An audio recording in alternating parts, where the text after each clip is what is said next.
Yo, when did my head get so big? Flipping hell. Literally rivaling Donald Trump with a head that size. Jeez Louise. Good morning, boys and girls. Welcome in. Welcome, welcome. Hope we are good. Let's get things up and running. Please hold, please hold. Righty. Poppy cam off the bat. Mr. Goldson, how we doing? Welcome in. Might have just seen a sneak peek of Alma. She's mostly done with her Zooms today. At least I hope. No doubt there'll be some arguments between her and either Papa or Nipsu at some point. Good morning, good morning. I think it's the WoW audio that's louder. It's just loud combat sounds that are distracting. It often could be the difference between me actually having the WoW audio on or even it not being on at all.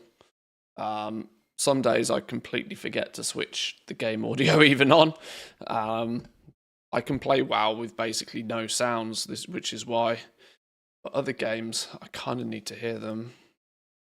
But I will try and balance the audio accordingly. Today, it is Friday. We're going to do some Brewfest. We're going to finish some Brewfest off. I've just been given a solid piece of advice that can I not just straight up trade the Brewfest tokens to my main instead of putting them through the warbank? And I probably can face-to-face trade them. I know they're a seasonal currency, so they can't be mailed.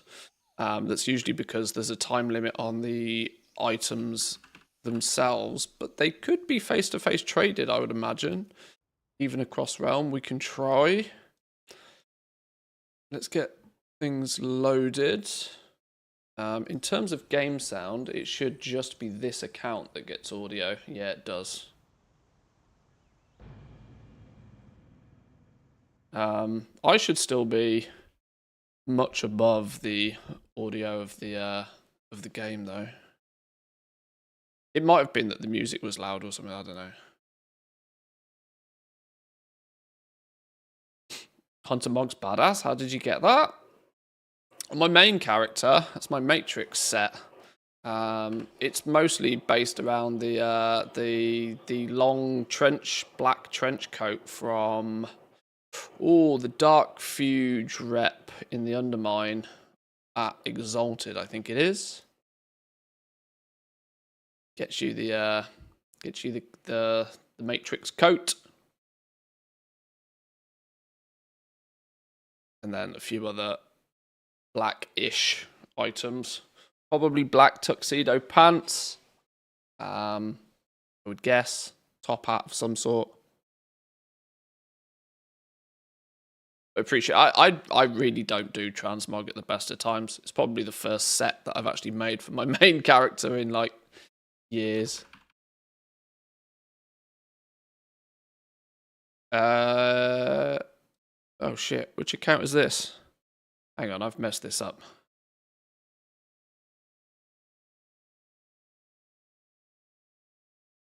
Have I opened WoW 3 twice? No, I know what I've done.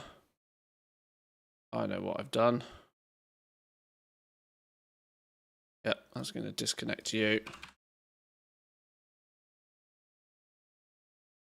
You need to go down there. You need to go down there. I have missed this account.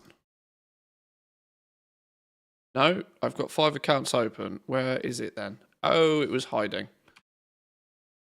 Okay, now I've broken it again. Now I real broke it. This one's going to turn off now. Yep, there we go. There we go.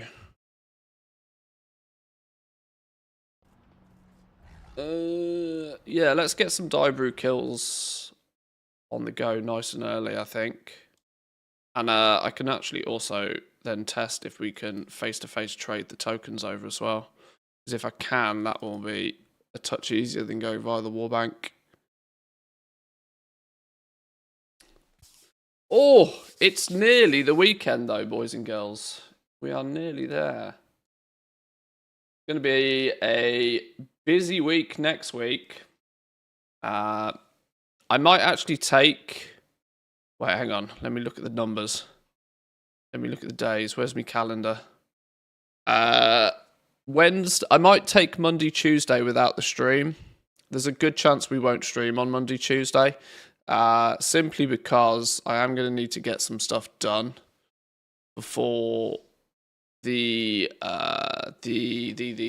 going to be Wednesday evening. Wednesday evening where we get the announcement thing, and the alpha goes live on Thursday. Now, I am hoping that I get access to the alpha. I will cry a little bit if I don't, but, well, we'll figure it out. But yeah, alpha starts on Thursday. We get the announcement on Wednesday evening. I might take Monday, Tuesday to get a few things done, because once the alpha launches, we're going to have alpha, then we're going to roll straight into remix. It's going to get very busy very quickly. So I might take a slightly longer weekend to get a few IRL stuff done and out the way so that we can focus for the next few weeks. Probably going to be my plan. Because, yeah, gonna get busy, I think. Gonna get busy. Let's try then. Let's see if we can face-to-face trade these tokens over.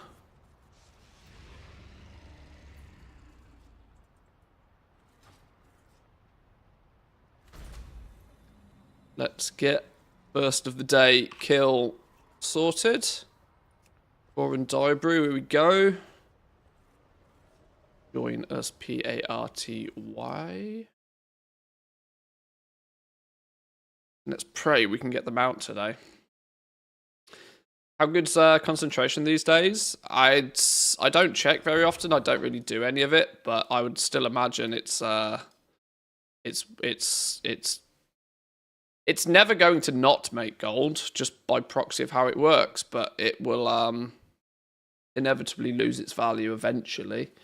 But I'm still quite sure that if you've already got it set up and if you've already covered the cost of all of your costs, then it's definitely going to be profitable still. Just we're over the hill, I think. I think we're pretty much over the hill in terms of like Season 3 gold making now. Be good. Meaning everything will slowly get cheaper and cheaper and cheaper now until the end of the expansion. The only subtlety to that is going to be the release of housing. That might screw things up a little bit price-wise, but I really don't think housing and decor is going to affect the War Within professions and materials at all. It's namely going to be the past expansion stuff. Yeah, concentration will still have value if you wish to log on and press some buttons every few days.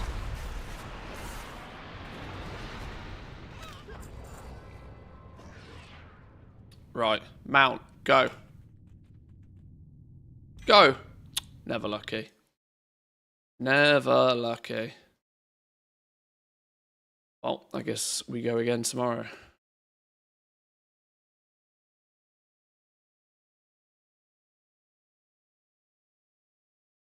But this should now be 3 days worth of tokens on these dudes. Here's a good opportunity to see if we can just straight... Where are they? There they are. Can I just straight trade them? Okay, well that makes the process easier. That makes the process easier, doesn't it?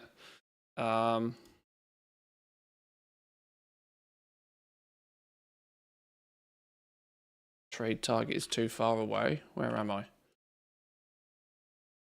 I should probably trade the Mechanicas at the same time, but honestly, I'm probably just keeping the Mechanicas on the individual tunes right now.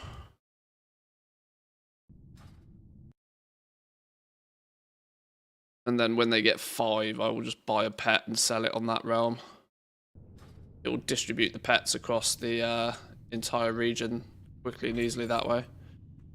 Okay, and this is going to get all of the tokens on these dudes as well. That's actually a much smoother way than pissing around with a warbank.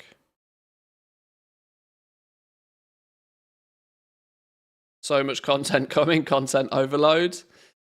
Feels good though, right? Feels good. Nothing wrong with a bit of a content overload. Nothing wrong with that whatsoever.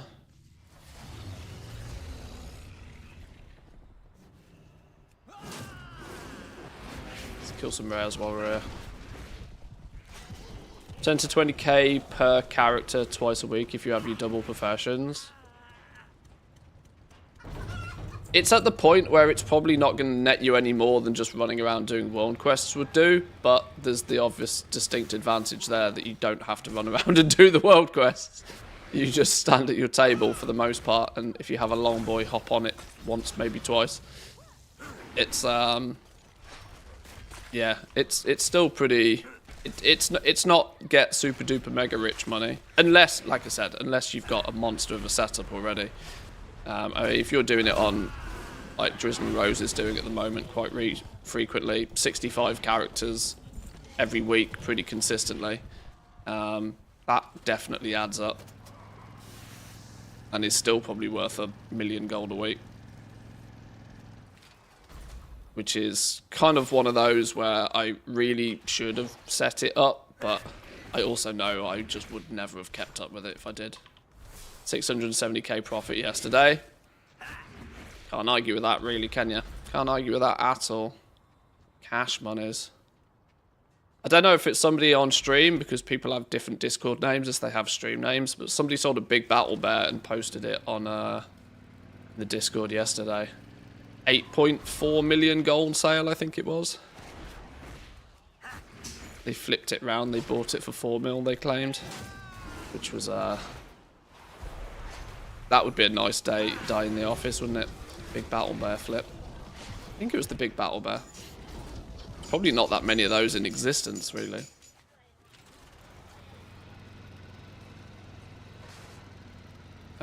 Slugger's not up. Oh well. Do I need to do any auction stuff on these dudes? Have we got expireds? Oh, we do. Oh, we need to relist auctions. Okay, well, that's next on the list then. Okay, we're going to do the whole shebang with these dudes then, by the looks of things. Slowly and methodically work through everything. Kill rares, empty mailboxes, transfer Brewfest tokens, kill Diabrew, do sniper scan. Okay. This is going to be a get stuff done day.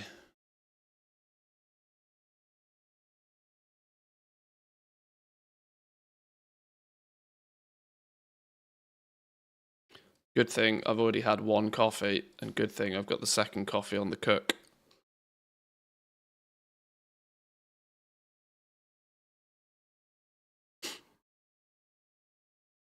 Profession's going for 30 tokens. Gold cap. Do it, man. Do it.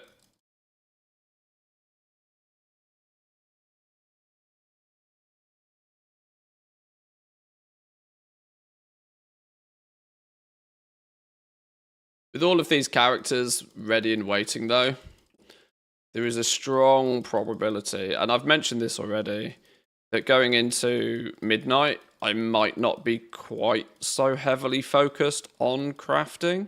Or I will, but just in a slightly different vein this time round. I went into this expansion with 8 characters, no intention of ever touching really any other character outside of those 8. Gave one of them each major crafting profession. Then they had an off profession, which ended up mostly being enchanting for obvious reasons. But I think my approach for the next expansion is going to be slightly different. Simply because I have something set up that most other people don't. Putting myself in a category where there's less competition will be an advantage, I think. Unless Legion Remix ends up being an alt leveling fiesta again, but we'll see. Right, let's grab that other coffee. Alma's going to do some woofs, apparently. Her and Nipsa are fighting over the stick again. Standard. Let me grab a coffee.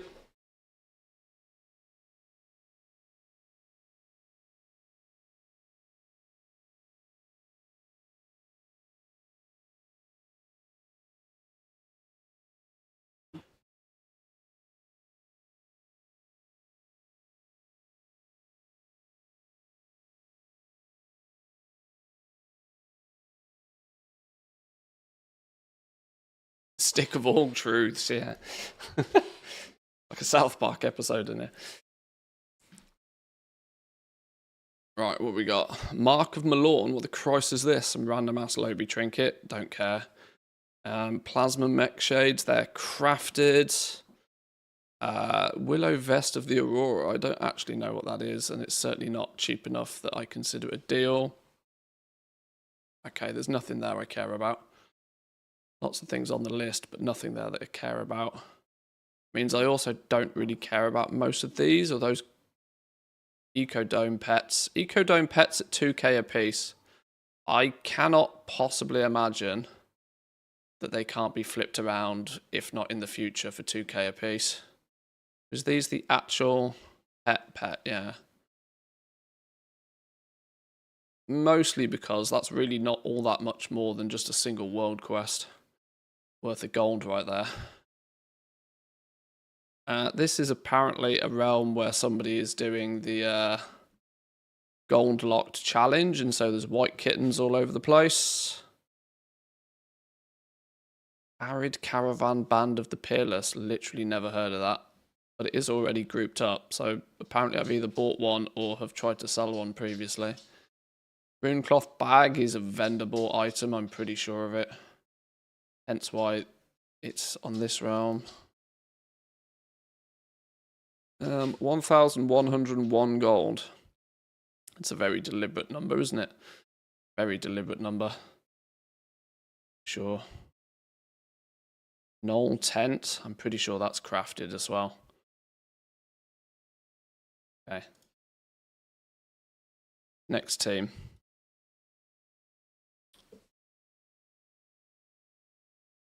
Continuation of an episode. Yeah, it was the sequel to the...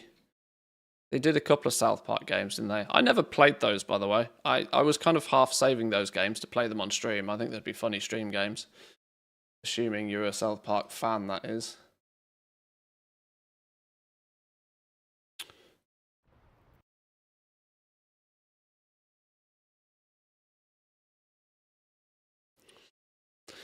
Going to be way more people interested in concentration armies for sure. Oh, yeah, absolutely.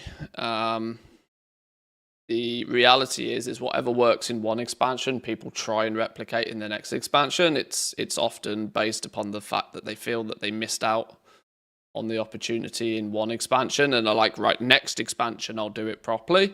But that often causes any market to not really continue to actually exist when so many people jump on it, or it's rebalanced by Blizzard so that it's not so much of a thing anyway. Not looking good on rares particularly. Well, we can fix that problem by going and killing Diabrew.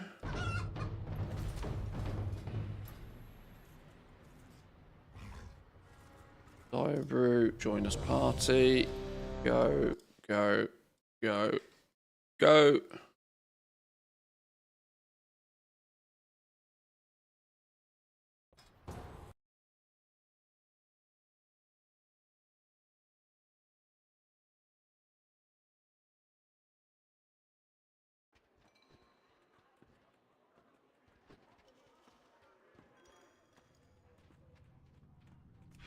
You got my attention.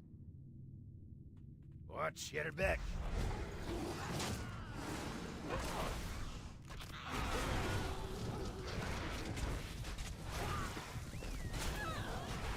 Let's add another kill to the collection today.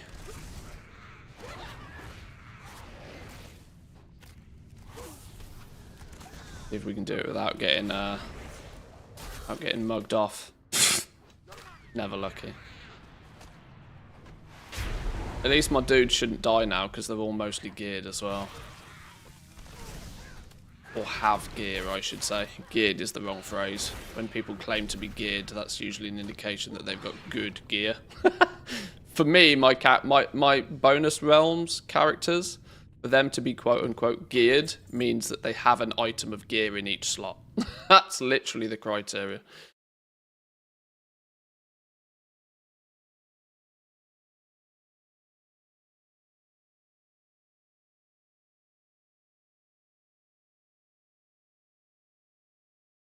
Right, trade over Brewfest tokens.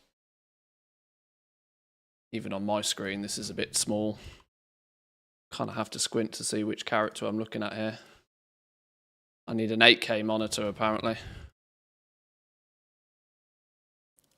I thought a 32-inch 4K monitor would be plenty big enough to see all 5 accounts on in one go. Turns out, maybe not.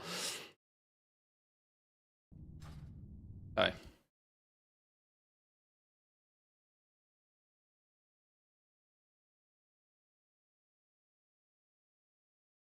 Why kill Diebrew again? I'm doing it to farm the Brewfest tokens.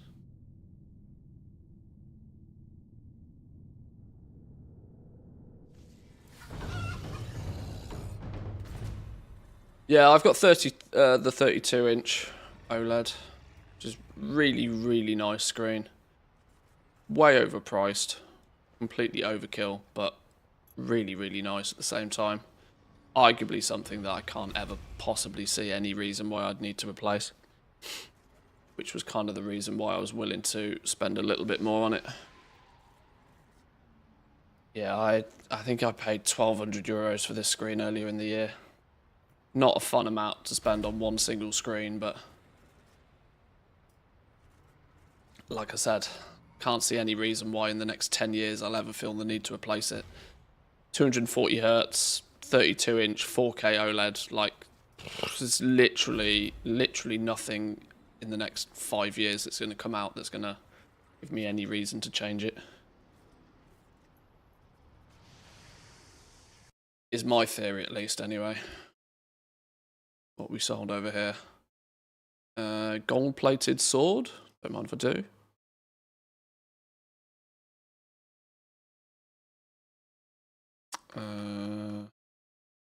Couple of recipes.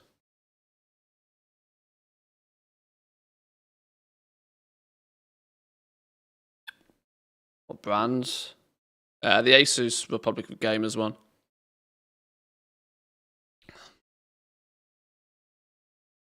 It's the same panel as the LG one. The LG one is about 100 euros cheaper and doesn't flash a big logo at you. And it's actually the same panel. An LG panel in it, but they were both the same price when I looked at them. The LG one's usually a bit cheaper though. I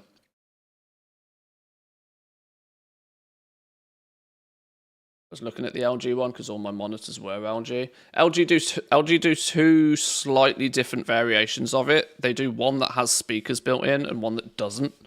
The one that has the speakers built in is a couple of €100 more. But under most circumstances, I can't imagine that if you are looking at a monitor of that quality that you really care about having speakers in it. You're either going to use reasonable headphones or have a better audio system setup anyway. So I'm not bothered by the fact it doesn't have speakers.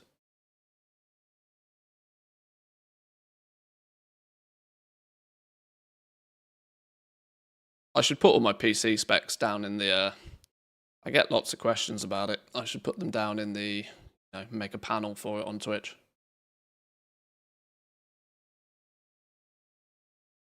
You even use speakers in monitors? No, exactly. I'd like... Never. Absolutely never.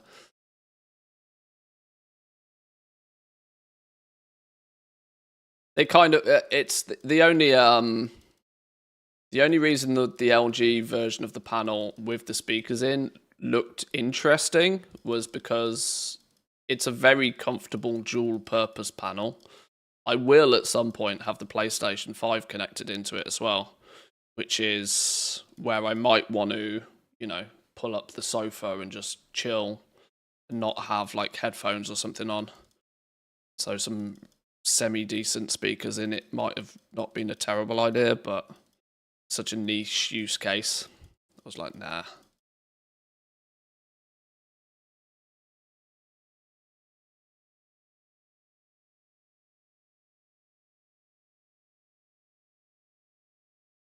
That said, I do want to buy some actual nice speakers for my stream setup because I don't really want to sit here with headphones on all the time.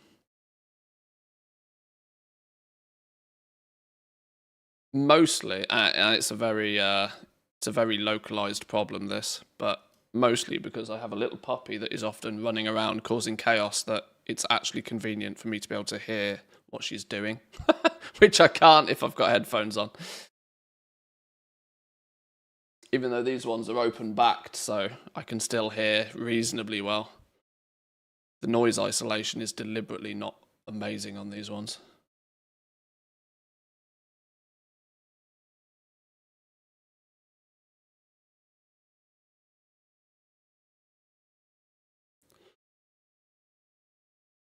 I would absolutely love these exact headphones, DT990s. Absolutely love these wireless. Absolutely kill for them to do them wireless. The exact same ones, just slap a wireless chip in them. I understand that there is some audio degradation by going wireless, but Christ, if I could get rid of this cable, I'd be a happy man.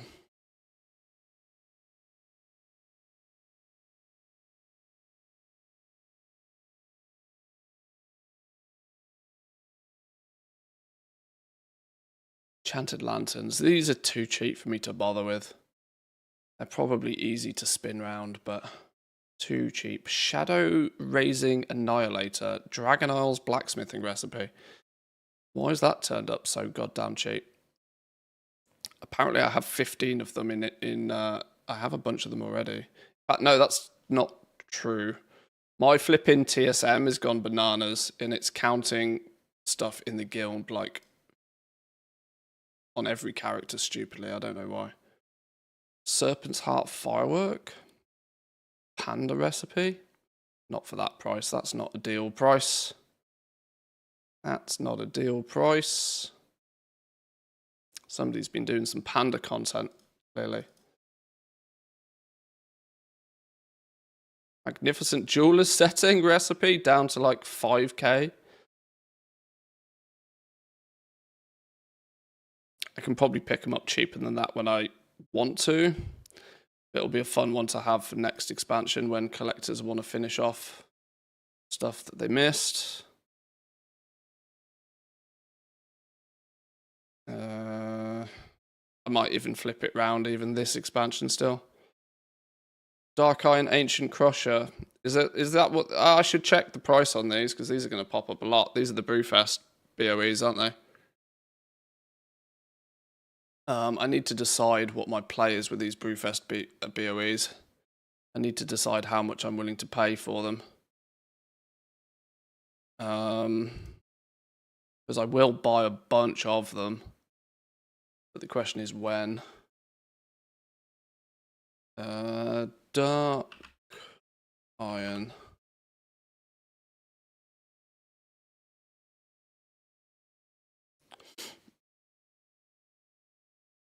It's these ones, isn't it?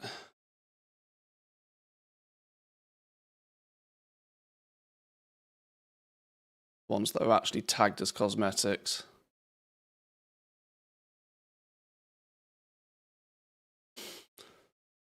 I mean, they're already as cheap as, like, there's 600 of them knocking about right now. Quantity of them has gone to the absolute moon.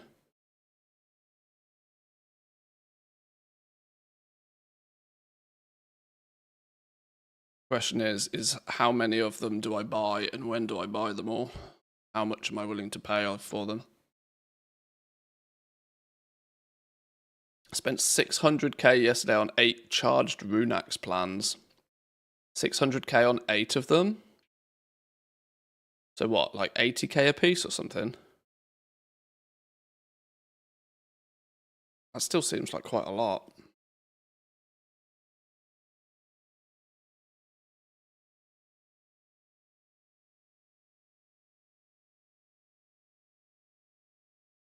Some were 60, some were 99, depends. It's a difficult recipe to get, though. It's just a world drop, isn't it, I believe?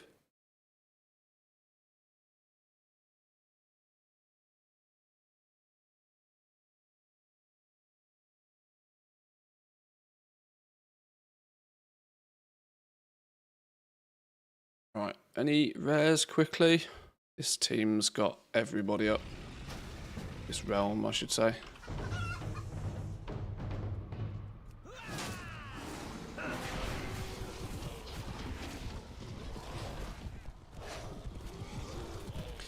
Yeah, it's about at the point where I should start putting a short list together, I think.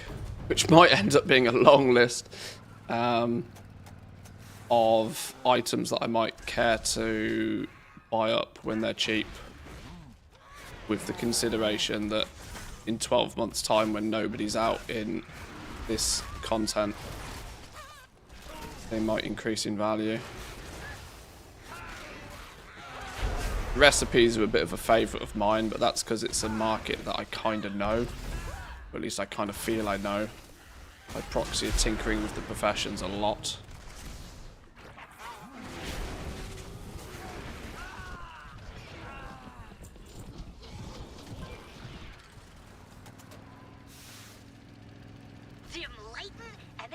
But I also wonder, because of the popularity of flipping recipes, whether there's people that are sat on like a bank full of them because they were flipping them once upon a time and are currently not playing and are currently not listing them on the auction house very often. That said, those same players would have paid a premium for them probably as well. Hey, these 649 BOEs though are another one. Convinced there's money to be had on those. Just don't have too many hours in the day to be focusing on everything right now.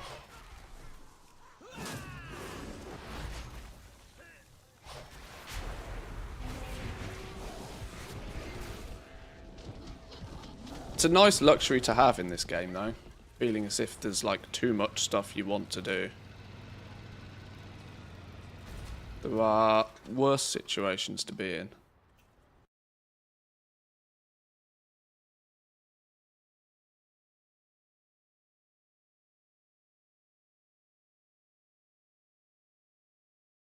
Right, this isn't a Diabrew team. So this is just Rare's Auction House. Rare's Auction House and... Rare's Auction House. Yeah, Rare's an Auction House.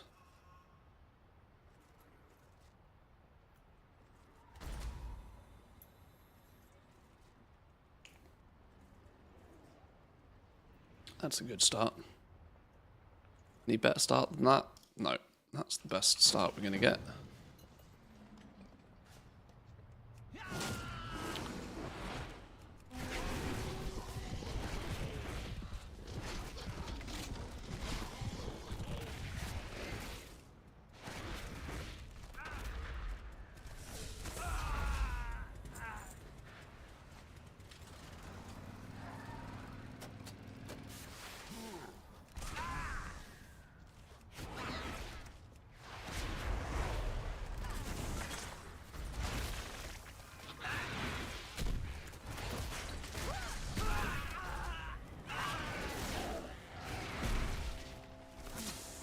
Oh, Nitro's not up on this round.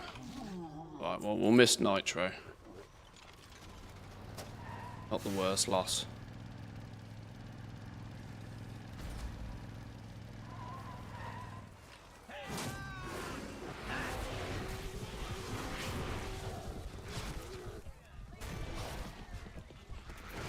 Boom, down you go. Beautiful.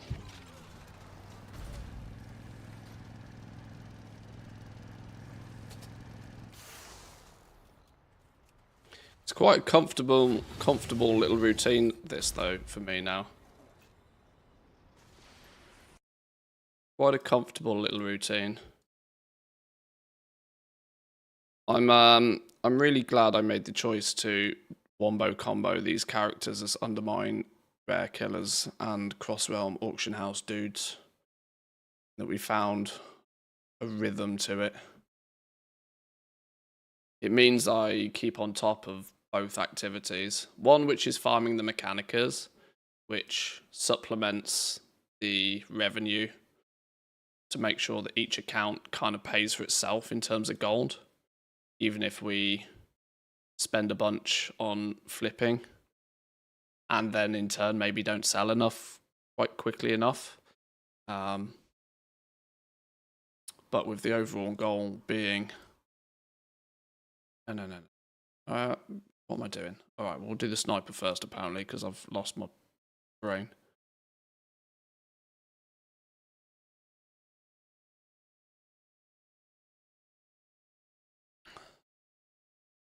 Using 2 monitor, 3. I have game, obviously, main one. To my left, I have my OBS and you guys, chat. And then to the right, I have web browser, which mostly has my Twitch dashboard on it. Twitch dashboard shows me all of, like, when ads are playing, the activity feed, stream info, that sort of stuff. Yeah, 3.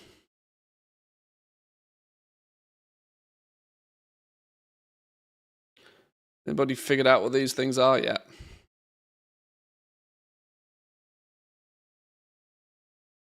Any news on what the Christ these do? Blue and silver armor. That's cheap enough for me to buy. Sold one of these for like 187,000 gold not too long ago.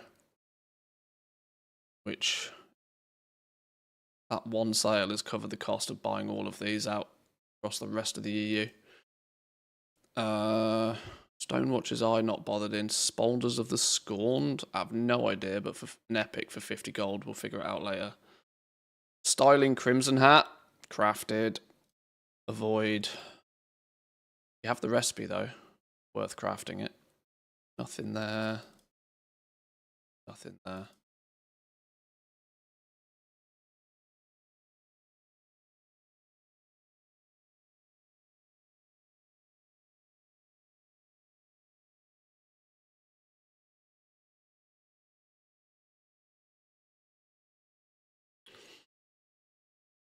Cartel things might be related to the raid. At some renown, you unlock the cartels.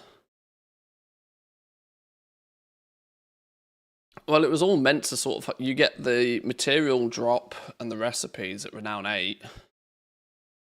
Don't really know.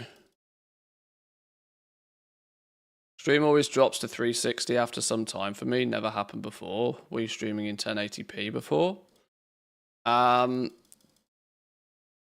I don't know how much you know about Twitch encoding. I use the enhanced broadcasting setting with Twitch, which means that my PC is responsible for doing all the encoding. Now, I think it's set to do 1440p, 1080p, 720p, and 360p. So there should be all of those options. It shouldn't automatically drop you down unless your internet's struggling to keep up.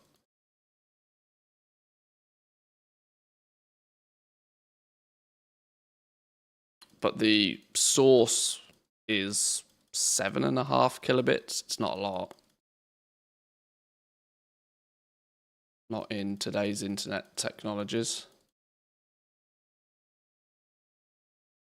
So yeah, there should be 4 different transcoding options. 4 different resolutions, sorry.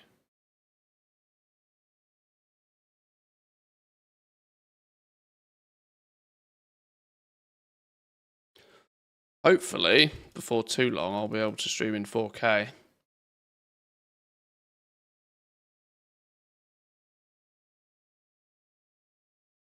Yeah, source will be 1440p. Even the bitrate on that is not crazy high.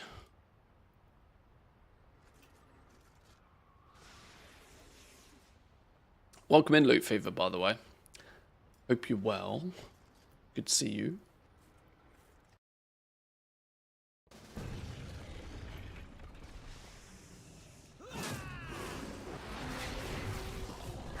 Started doing this for me after you switch to 1440p. It's not available where I live, so it defaults to 360p now, and I need to switch it manually to 1080p.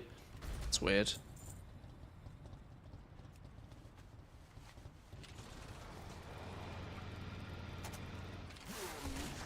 The frustration for me is that even 1440p is not high enough for res. consider, like I said, my monitor and OBS captures everything in 4K, but then it has to downscale it to 1440p, which does cause a little bit of weird artifacting, because 1440 is not exactly a nice ratio.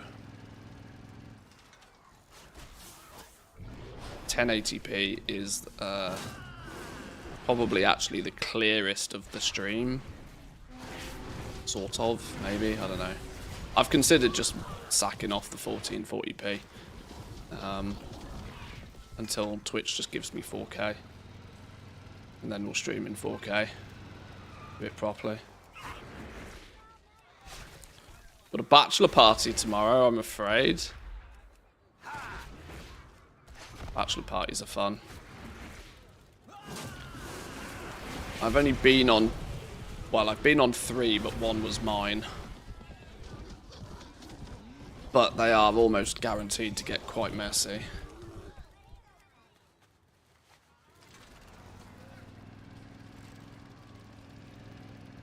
These guys are big and can drink like Russians.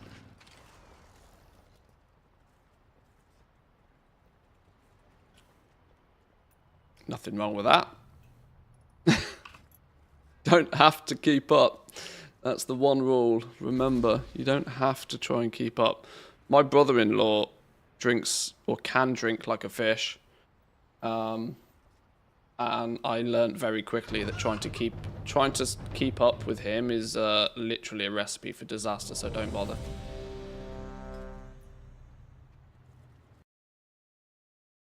But as he's also literally one of my best mates, it is quite difficult to not.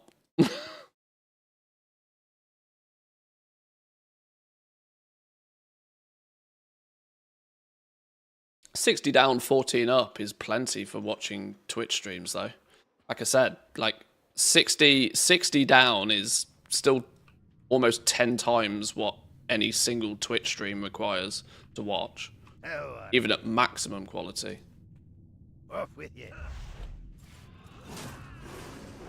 But I don't know the exacts of how your ISP works, though, because I know firsthand that a lot of internet service providers are cheeky sons of bitches.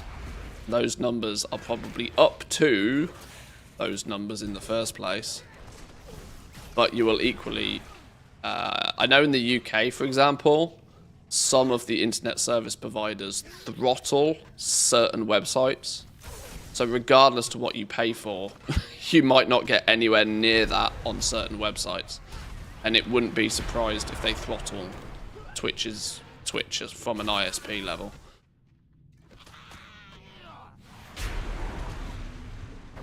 Because internet service providers, when they tell you you can have this amount of internet speed, what they are not expecting you to do is consistently use that. That is kind of like, oh, if you want to download something, then you can have this full amount of bandwidth for a short period of time. But then if you are using it too consistently, they'll throttle you. Because they're sneaky sons of bitches.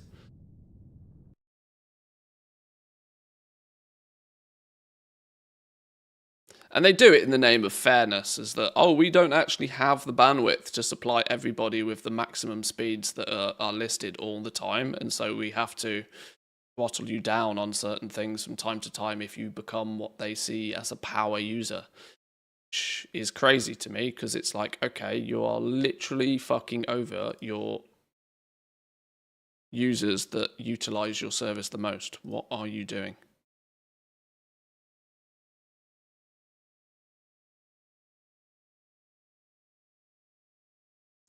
Luckily, I live in Finland, where they're more sensible and there's not enough people for it to be a problem. And I live out in the country, and I have fiber, which means I get full bandwidth all day. No throttling, no funny business.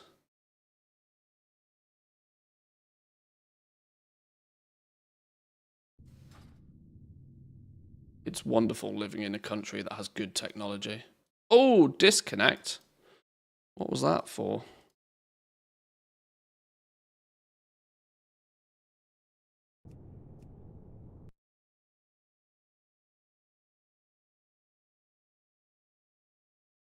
When I wanted to stream, they offered me 1,000 with a 2 terabyte cap a month. I'm streaming 5 days a week, and I'm pretty sure I burn through 2 terabytes a month easy.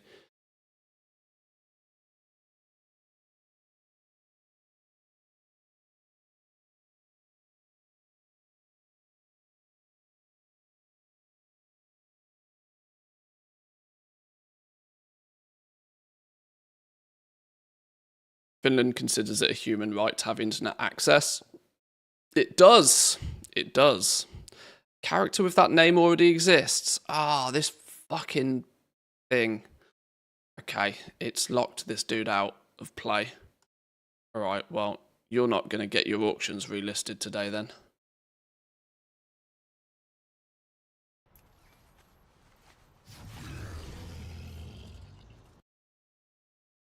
Finland does consider it a right to have internet access, but that right does not extend as far as to say that the internet access needs to be any good.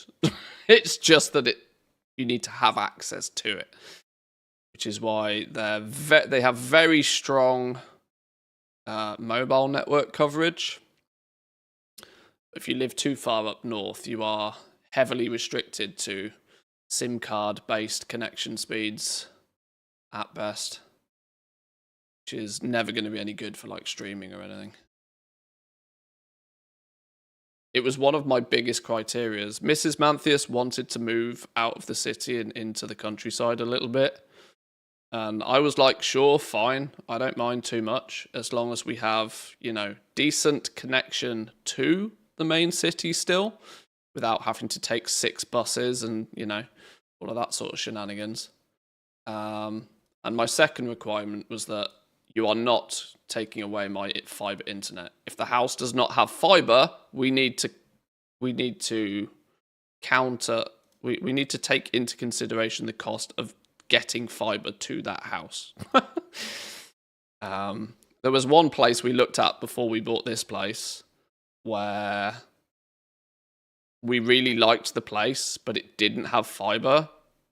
And I looked into the cost of getting fiber run from the main road to the property, and it was like 20,000 euros to get the fiber installed. And I would have done it if we bought that house, but I would have probably regretted it.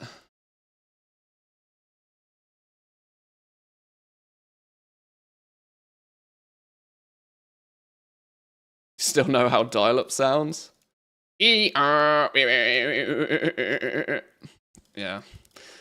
If you're old enough, that noise is baked into your brain. Cat poo coffee? I've not had it, no, but it gets brought up on stream quite frequently. Not something that appeals to me, if I'm honest. How much do you pay for the fiber per month? I think it's $40 a month for gigabit internet, 1,000 up, 1,000 down. But that also gets us some TV something or other that I don't use and don't care for. I don't think we've even plugged it in. It'd probably be cheaper without that. I don't know. I think the internet portion of it is about $25 a month, I think.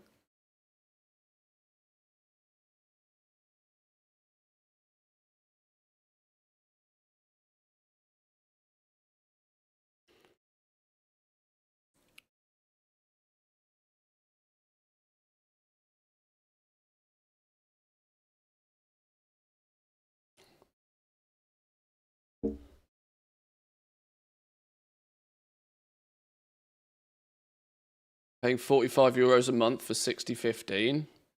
Ouch. Is all I can say. Ouch.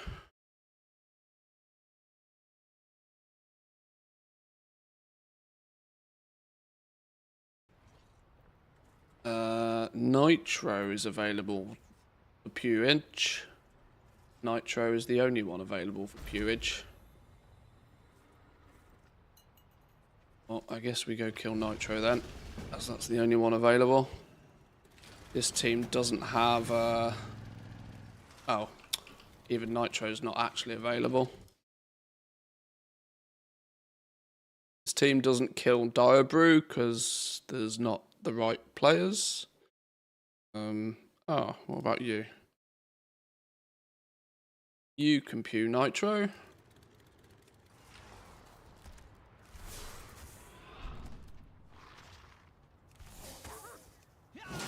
38 euros for 100 down, 20 up, which includes 4 landlines that I don't use. Landlines? Who the Christ uses landlines? It's 2025.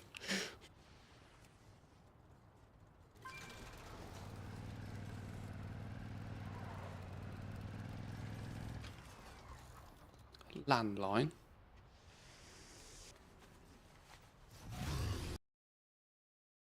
There are kids in college that don't even know what a landline is.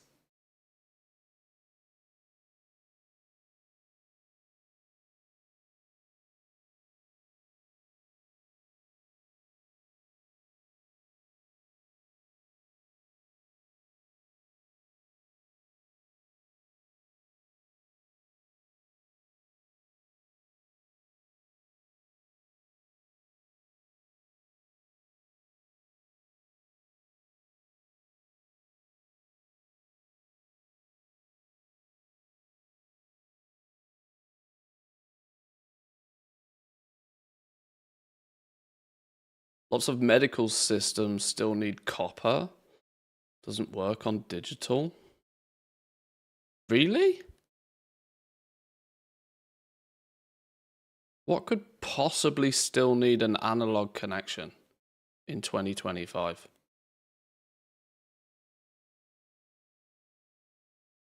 Wow.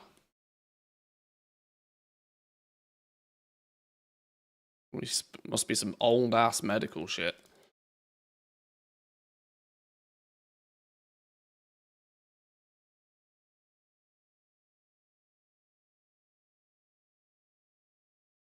Expensive machines. Well, probably. Expensive enough to not want to replace or upgrade, yeah.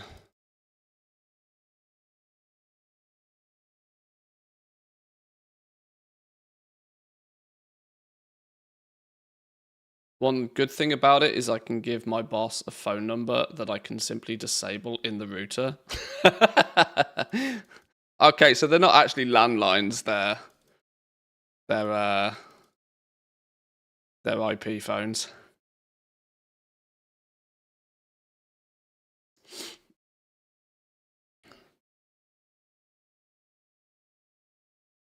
$100 a month, 550 down, 50 up, free calls anywhere in Australia. 100 Aussie dollars is what? 10 euros? Australian rupees?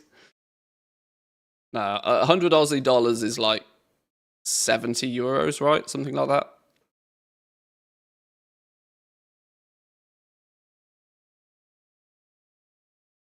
I'm not sure.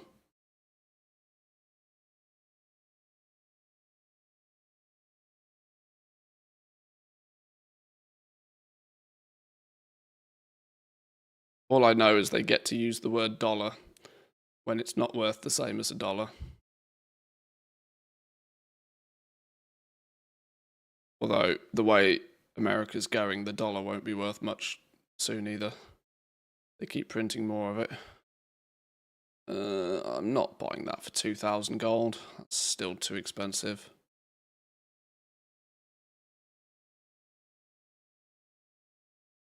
Random ass ring. Nah.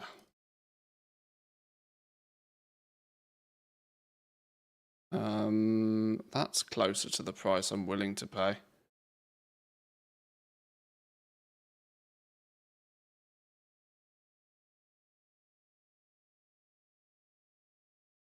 Rim slippers.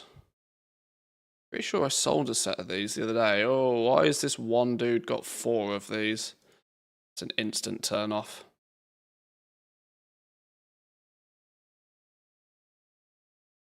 Or an ick, as the young'uns say.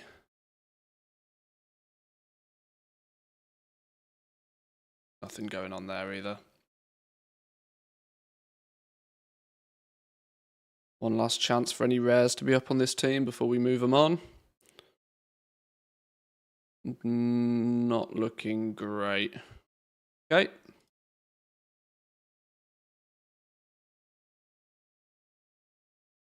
Paid rewind feature, gotta love it.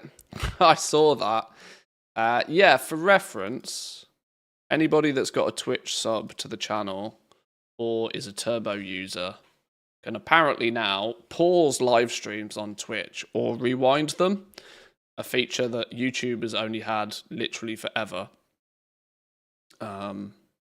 Twitch, in their infinite wisdom, have decided to paywall it because they've got to try everything in their power to make money these days, clearly. But it at least is something, I suppose. It also only works on channels that have VODs switched on. Now, I know a lot of the bigger streamers often actually deliberately so turn their VODs off.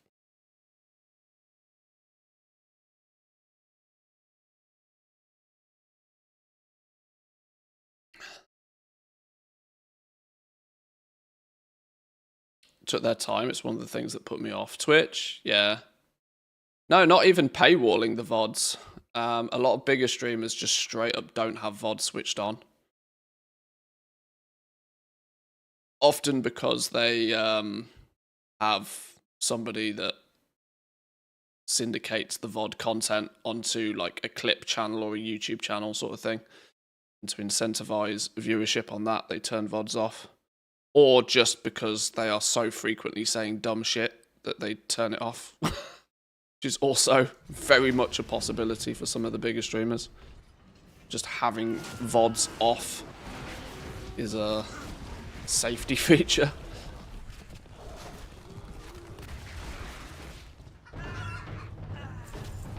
One of the complications of being a streamer these days is that if you are potentially live 8 hours a day, you'd be surprised how easy it is to say something you probably shouldn't.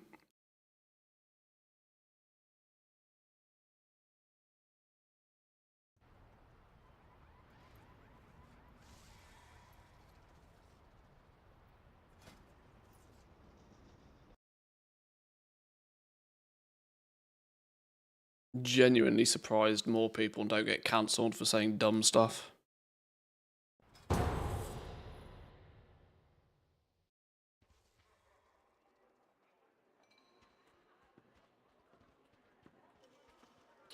Funny what a dollar is worth, but our banks have some of the highest profit margins in the world. Australian banks. Is it because they have strong rules and regulations from other people poking their nose into them? Talk to me. Kind of why London makes all its money.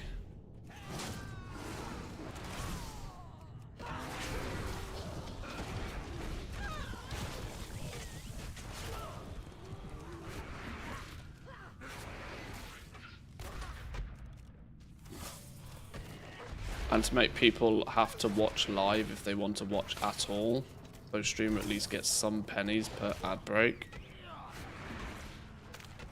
That's their justification apparently for paywalling it, is so that people don't just watch 3 minutes with a 3-minute delay and then skip every ad break. So yeah, Twitch has paywalled it because they're so desperately struggling for money, full stop.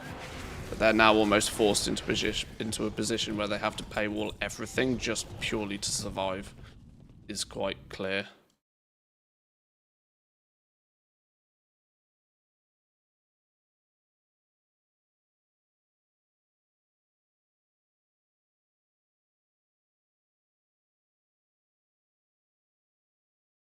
Trade over tokens.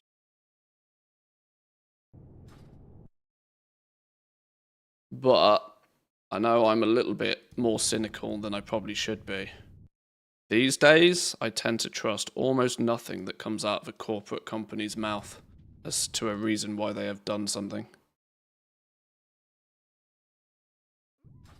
Because the true reason, most of the time, is because they like money. That is not really something that their PR team decides is something that they should be so forthcoming about admitting. So they come up with these cock and ball stories of the, oh yeah, it's to Yeah, it's to maintain the integrity to our ad partners or some rubbish.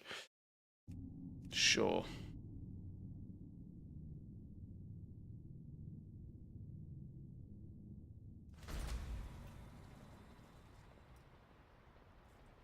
I can put PR spin on things if needs be.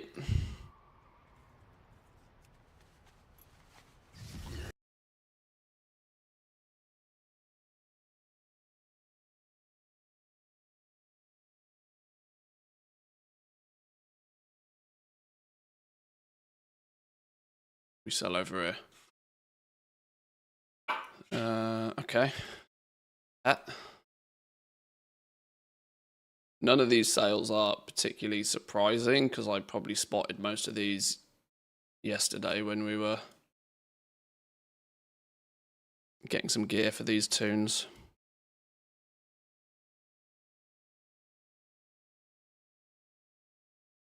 Australia will introduce money that'll have an expiry date. Oh God. Can you imagine?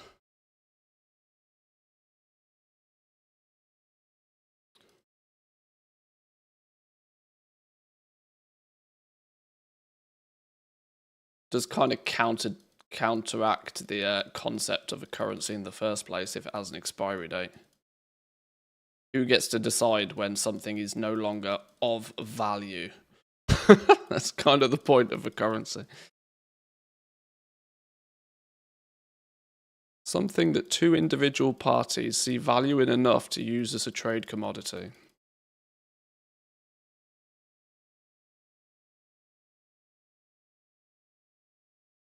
Thousand years ago, people traded beans and cows.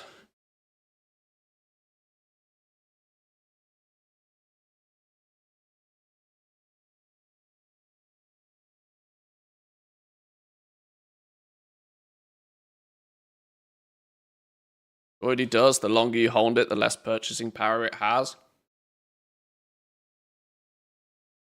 Well, that's only the case in countries that can't keep their inflation under control. Although a small amount of inflation over time is naturally good for an economy anyway. So that rule is kind of pretty generic. But yes. It shouldn't be by enough though that you can't counteract it by just being savvy with where you keep your money. Conceptually, banks in their infancy were designed so that you would put your money in there and you would earn enough interest to counteract the natural inflation. So having your money in a bank was then considered safe. Not so much today, unfortunately.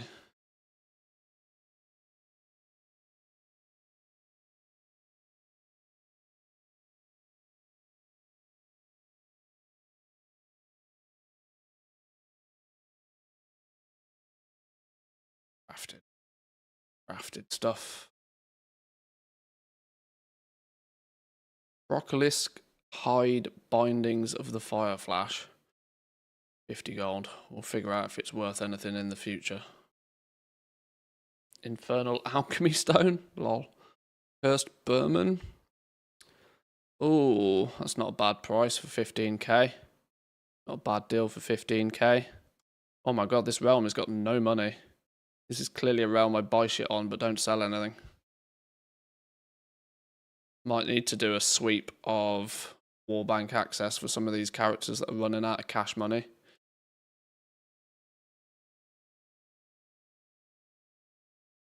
Staff of Divine Infusion.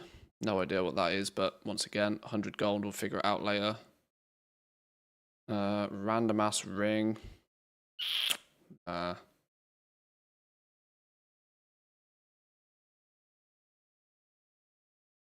I will sell it for 5k to somebody leveling a toon. Phoenix Wishwing. Oh, that's annoying.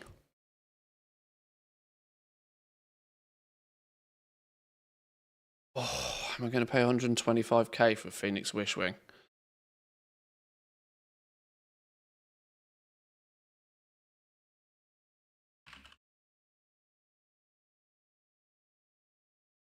It's literally the cheapest in the EU. Cheapest in the EU by some margin. Viable flip for a easy 75k in that. Quick turnaround. Fuck it. Sure. It's an absolute pain in the ass to do. I wasn't expecting to spend that much on one pet, but YOLO.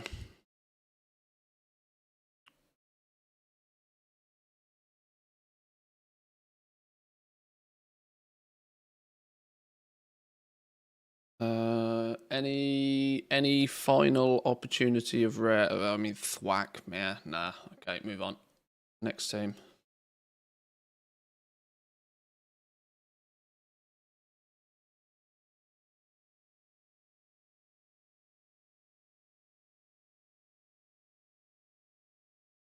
Ideally, everybody should be holding Bitcoin during this transaction, but people are stuck on housing and EFTs. ETFs, sorry. I had NFT in my head there, clearly.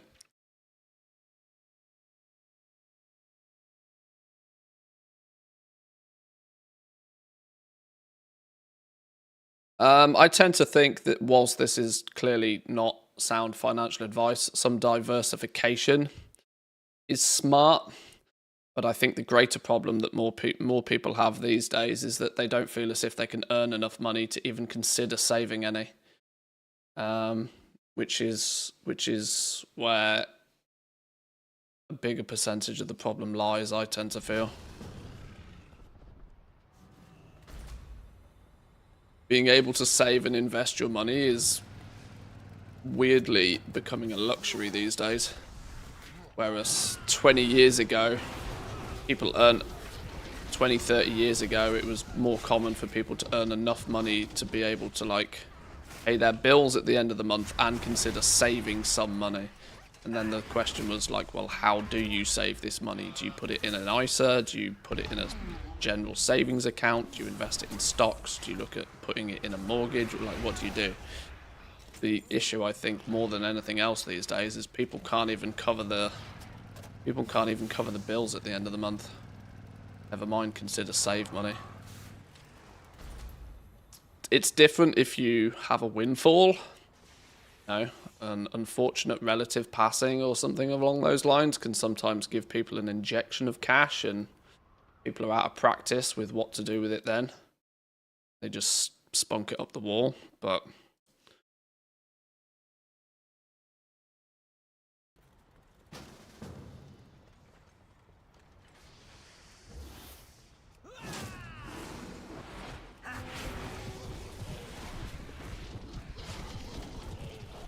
I mean, in many countries, it's not even common for people to have a pension system set up until they're in their 40s these days, which is, in a way, kind of scary to consider.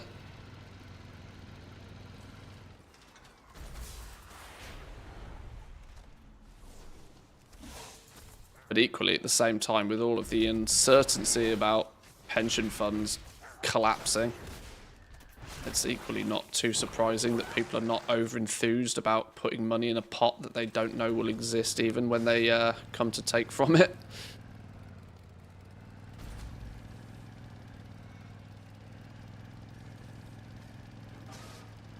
But the only money matters I wish to care about in too much detail is how much WoW gold do I have, and how do I get more of it. That's the problem. That's the first-hand problem.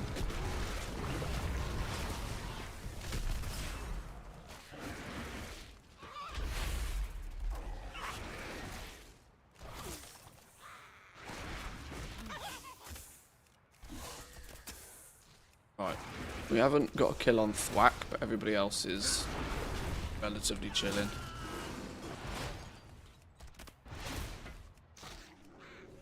Oh, pet died. Whoops. Right. Diabrew.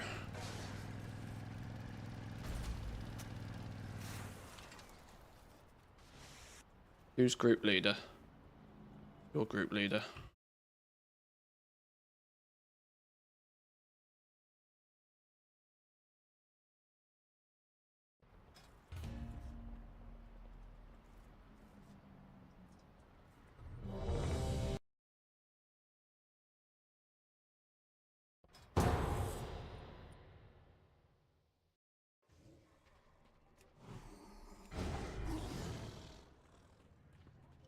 What's on your mind? Be good.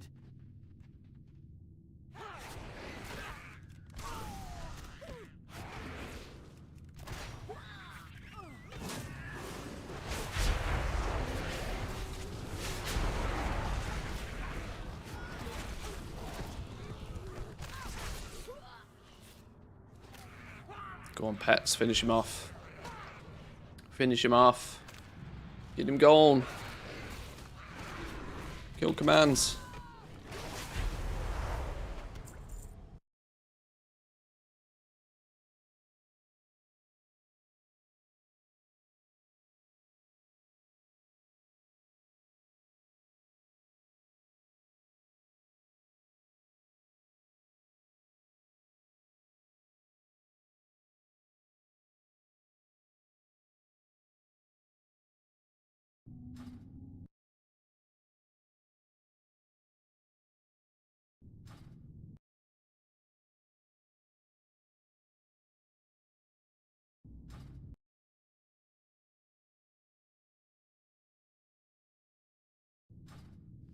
What we're up to now?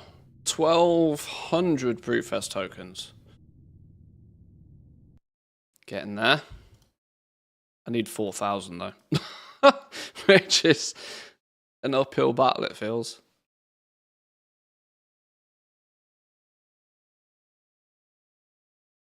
Hello? How'd you go?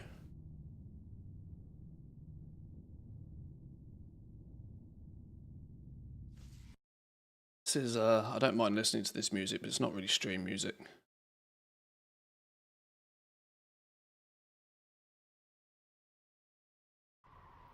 So I'm in a bit more chill. It's Friday after all.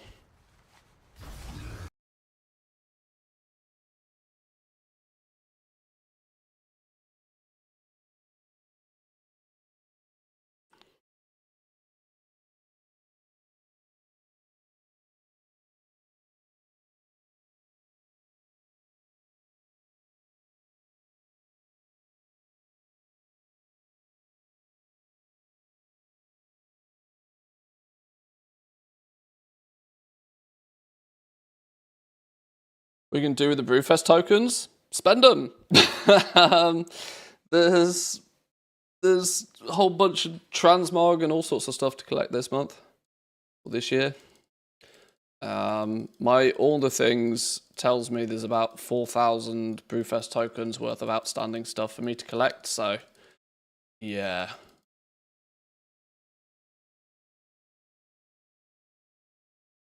Go and get the tokens from the inns in Dragonflight and the War Within. It's around 200 tokens per character, just some flying around. Yeah, this is about, like, killing the boss is pretty passive, though. And it's what, give or take 60 per team daily without having to fly around. For me, it's the absolute quickest and easiest way to semi-passively get some.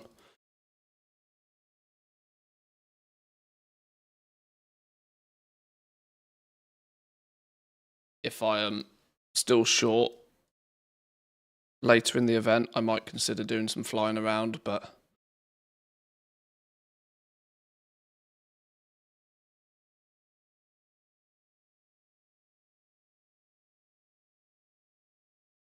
can't you just fly around and collect the bar tab barrels on 5 tunes? Even though I have 5 characters, I don't properly have them set up from like an actual multi-box perspective. I don't have like follow macros and all that sort of stuff set up on all of these dudes. So I don't really want to do that. Like I said, I'm trying to do a way that requires almost no effort, which killing the boss quickly on each team is a 2-minute job maximum each day. Is worth 60 tokens a team, so we'll get the job done that way.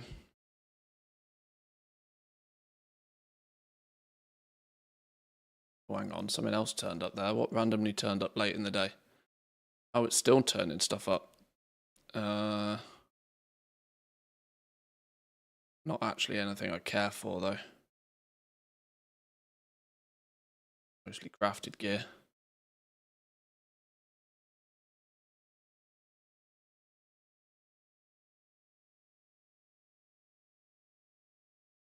Blurred Axe.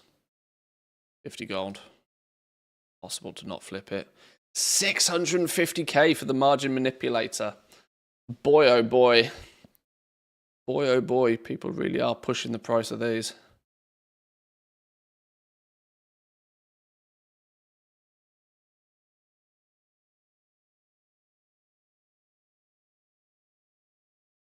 Is that cheapest in the EU? 630 is the absolute cheapest you can get one for. There is 228 of them now. A lot of people, a lot of these mounts available right now. Supply of them. That said, since August, interestingly, since August, the supply of them seems relatively stable. Yet the price is still slowly declining on these. Yet we have not seen a higher peak in quantity available than August the 19th. So relatively stable in quantity, even though the price is still clearly a few people who are just itchy to get it sold now and are maybe not really particularly farming many more of them. Wonder if that's true for the other ones.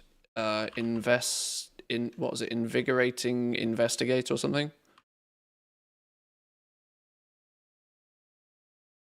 Innovation Investigator. 650, the cheapest one of these. Are we seeing a similar pattern? Sort of. Sort of. The graph isn't going up at the same rate that it was. What's the third one? Asset Advocator. 680, the cheapest price on these.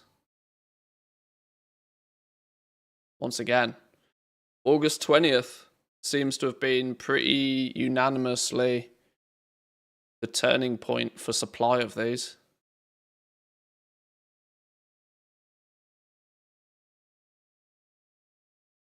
The supply was supply was relatively steadily increasing throughout most of 11.1. Turning point being, though, now that we've crossed into a new patch, people are clearly not out farming these as effectively.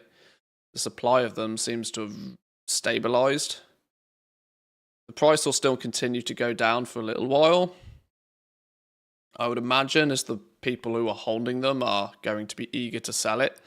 But we are now it really does feel like we're in the point where if somebody does sell it, they might never get another one to sell, which will start to then have an effect on the total quantity before too long.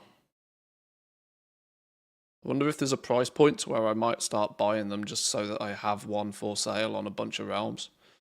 Be a big investment though. Even $500,000 each is like, I probably wouldn't want to buy more than 10. But they're getting cheaper.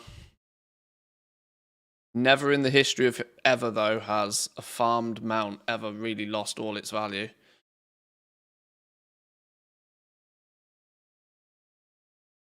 So there definitely feels like there's potential.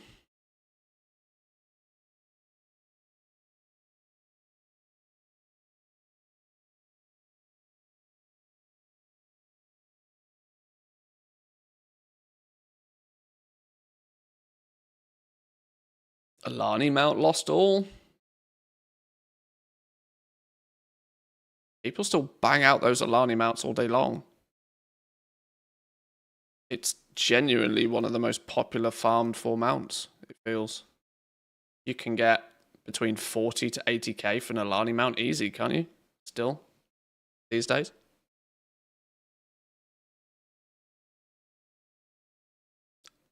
I mean, it's probably not the 120, 150k it once was, but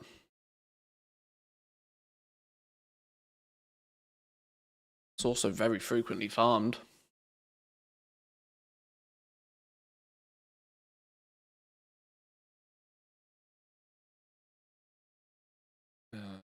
Not much luck with the rares on these realms. There's a slugger up. That's about it. Let's do Dire Brute.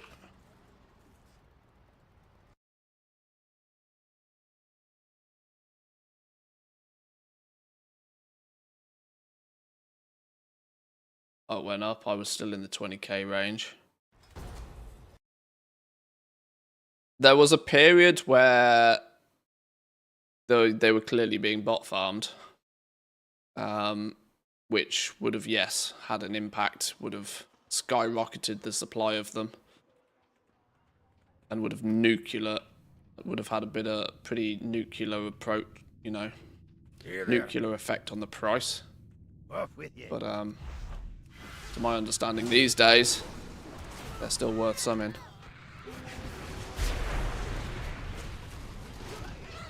It often tends to revolve around whenever a YouTuber does a video about it, because they're so popular. It's still to this day one of the more popular 2x4 farming opportunities. Flipping always boomkins in the Vale.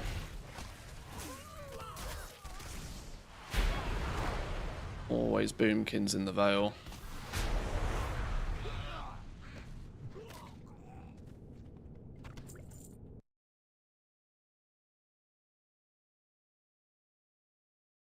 As long as those boomkins are real players, though. Still some value in them.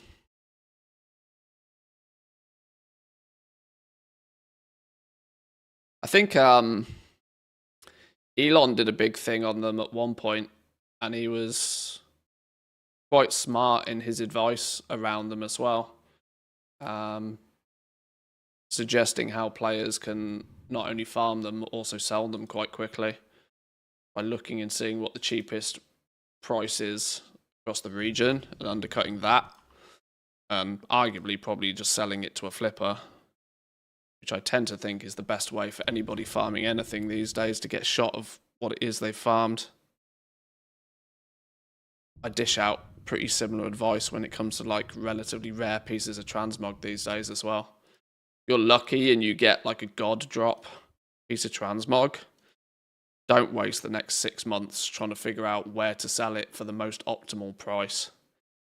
Take the regional's cheapest price, slice it in half, list it on your home realm, and it'll be sold by the end of the day. Somebody like me will find it and buy it.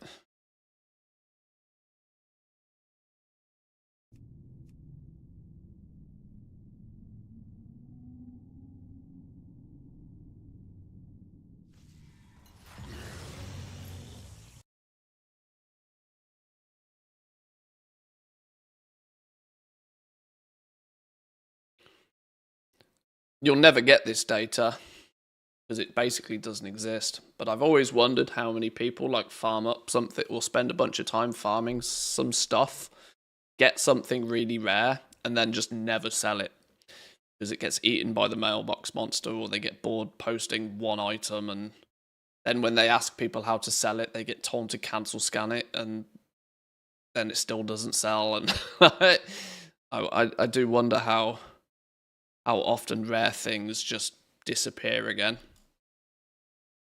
to the nether.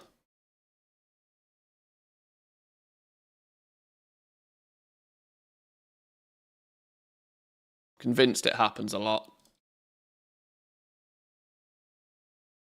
Wait, what am I posting for gold cap here? What's gone on here?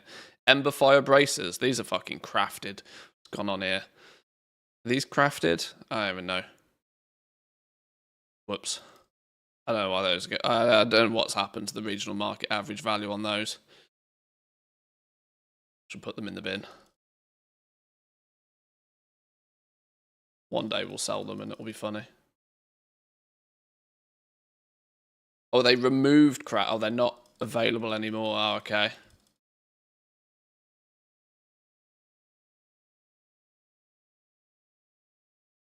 Old kata pattern that was changed shortly after launch. Ah, I see. Okay. God knows why I've got a set then.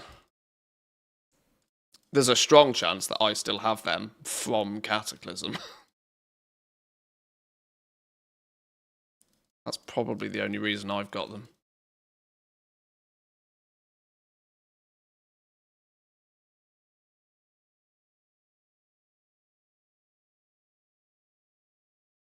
Nothing like an inflated auction house value.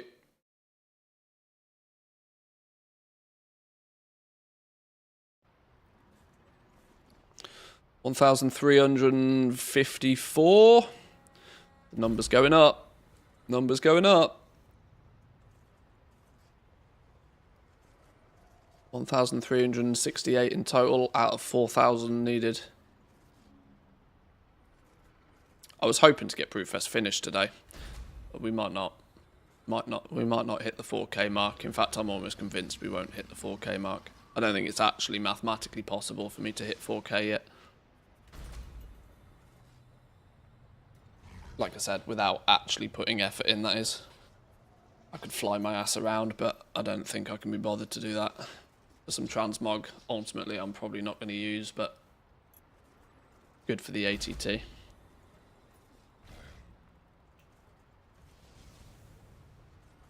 Pretty sure you had to craft those items at the start of Kata, and I've those saved for some reason in order to ever have them. Back in Kata to level up the professions, maybe. Quite probably.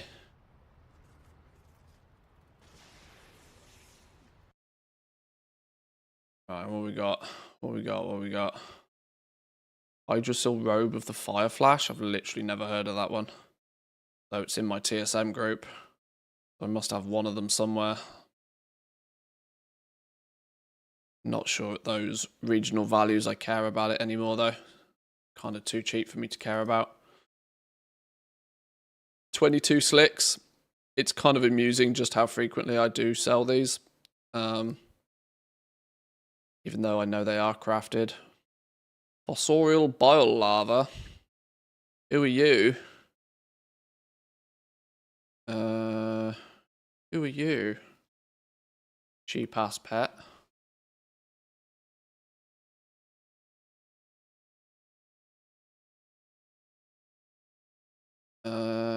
Cheapish pet. Region cheapest is 13k. Sure.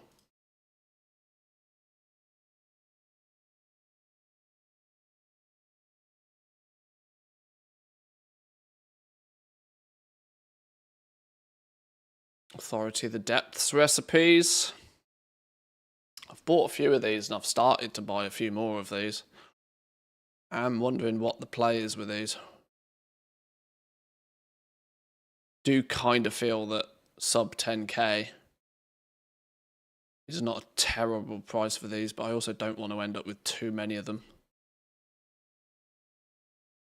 Got some spare gold on this realm. They're probably available for cheaper than that, but Embrace of the Dawn. Oh, that's inflated value if ever I've seen it. Bauble Worm for 160k. The irony being is that those are... That's cheap for those these days as well.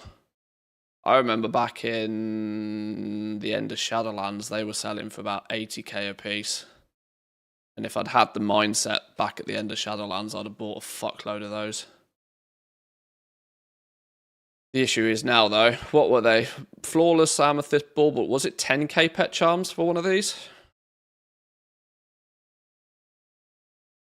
I think it was 10k. There's that margin manipulator for the realm's region cheapest price. Where are we? Oh, of course, Argent Dawn. Of course shit's cheap on Argent Dawn. Was it 5k? Wasn't that little dog thing 5k? The Bauble Worm 10k. What was the dog's name? Really cute dog that you bought from Dragonflight Fish people. The Tuskars.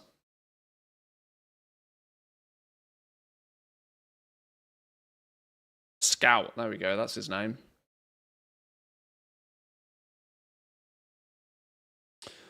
Bamboozled by choice here. So much of this is sort of cheap, but not really cheap enough that I care about. Or it's too cheap for me to actually care about, full stop. Maybe we're not going to be spending much gold on Argent Dawn today. This is the quote-unquote raw companion, not the actual pet version as well. Got to be careful with those because they have 2 different prices. Alright, we'll ignore Argent Dawn today. It's too much like hard work figuring that out.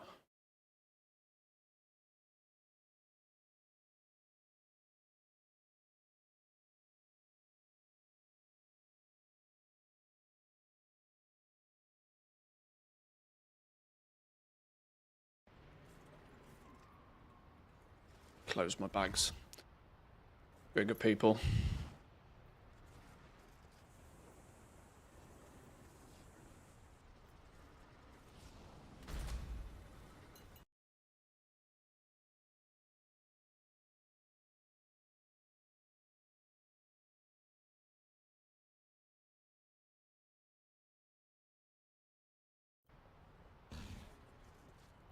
Right. Give me rares to kill. There we go. That's what we want. That's what we want. Shard with everybody up.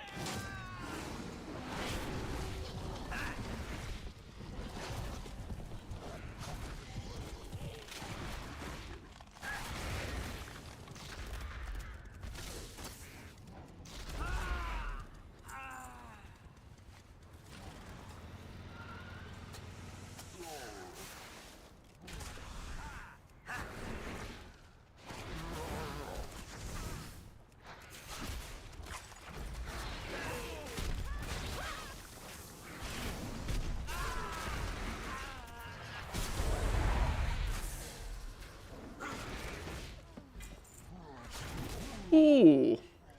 Nice cheeky BOE. Don't mind if I do. Definite advantage to killing these still. Those 649 BOEs you get occasionally. With drops being adjusted, or should I say restricted from being farmed, those 649 BOEs are holding their value really nicely. And I get a couple of them a day doing this.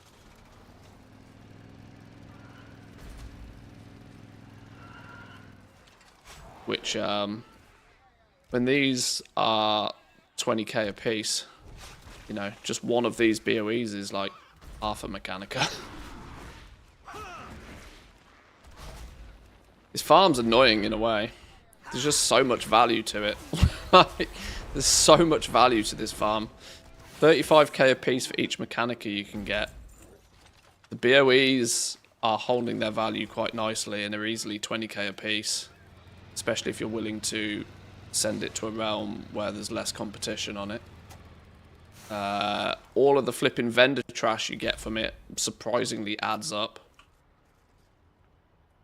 It's actually kind of shocking just how much value is in this farm still.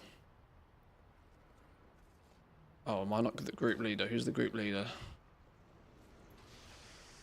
You're the group leader. It's #1 reason why I'm not spending that much time in Koresh. Because there's just no reason to.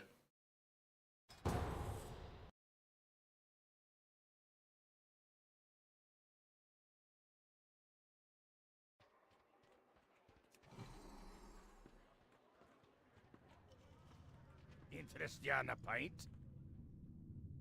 Be good.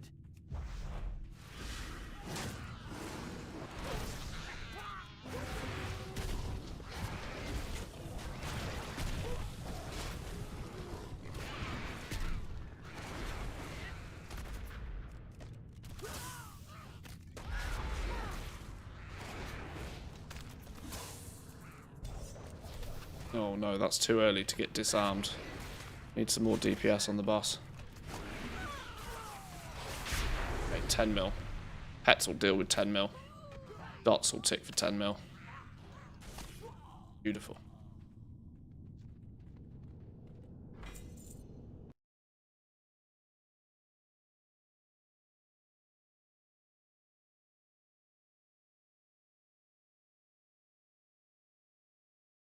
Aha, Diabrew remote. I don't think there's going to be much value in all of these dudes having Diabrew remotes, but quite a few of them have got one already.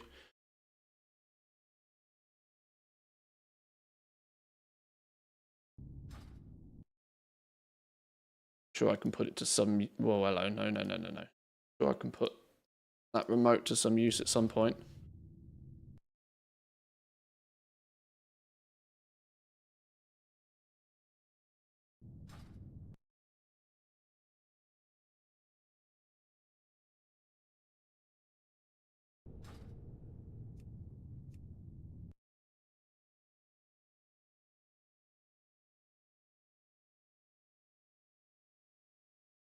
We're going to play some Mega BONK today.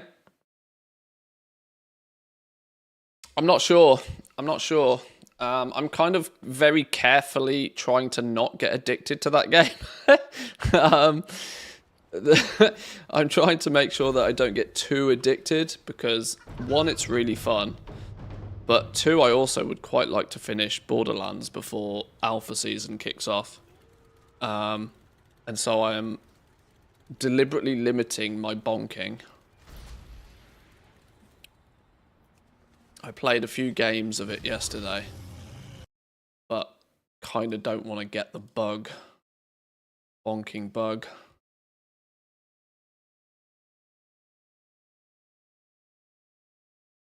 Because games like that do steal my attention.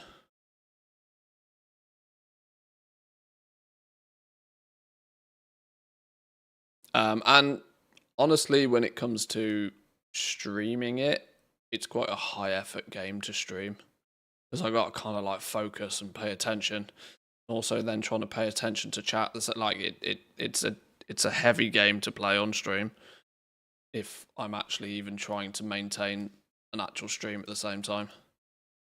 Not sure I have that level of energy on a Friday.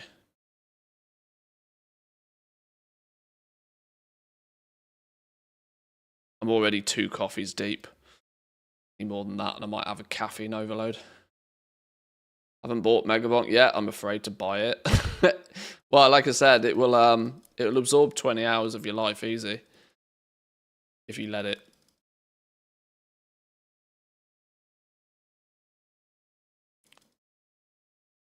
Weather seems nice today.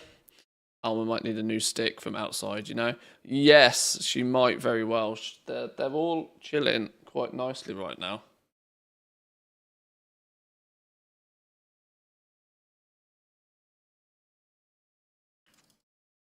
So I'm not going to rock the boat whilst they're all chilling, but she's already been out. We've already done walks this morning. It was quite nice.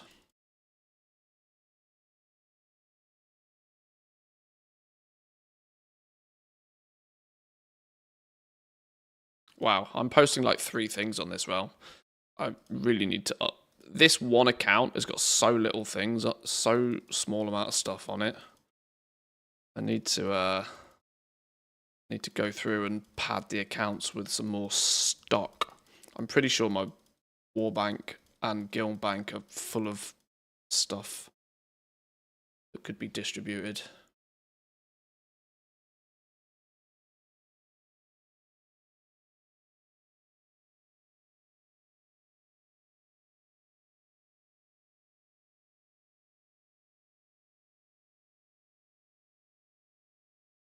See if any deals pop up. Any bargains. Any goodies.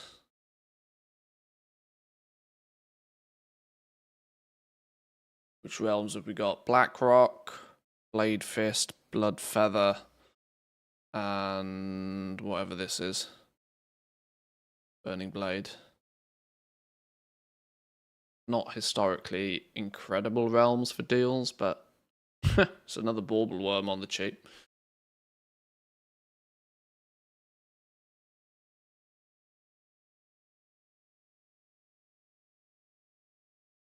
A Kroll Blade. They're fun just to have. Flip that round.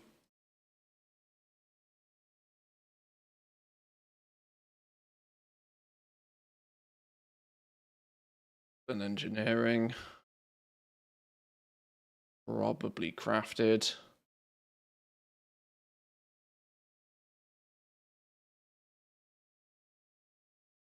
Okay. Next team.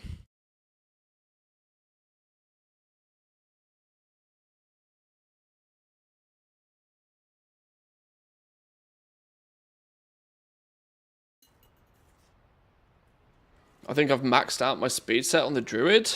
230% basic speed, 420 while sprinting. That's actually wild. That's very fast. For your sake, I hope that an item level squish doesn't do anything to break that. Item level squishes do have the tendency to reshuffle what is usable or not usable gear for stuff like that. Alternatively, it might open up some extra options somewhere else. But if you can make use of it before then.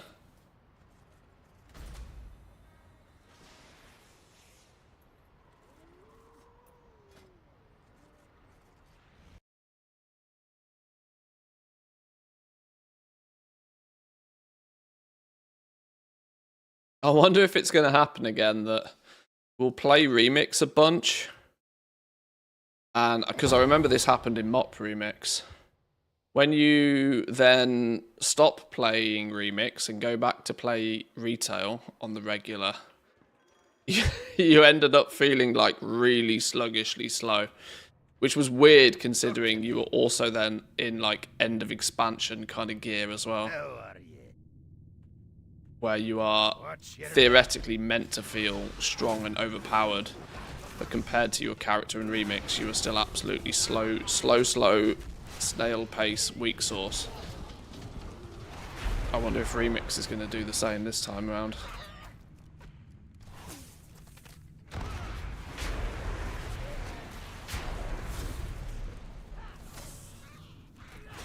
That said, there's no way to easily stack tertiaries in Remix. Another weird thing that they've chosen to not add. Meaning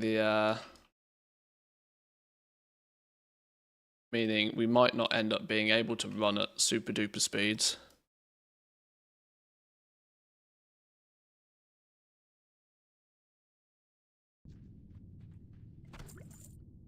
Another drawback to the fun police being all over Remix.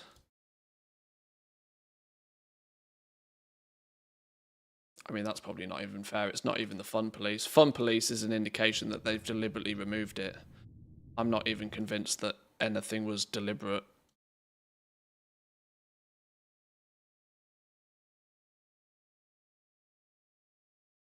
I just think somebody at Blizzard didn't get the memo of what Remix was meant to be.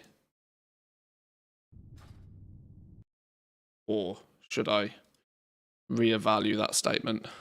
Somebody didn't get the memo of what the player base considers Remix to be.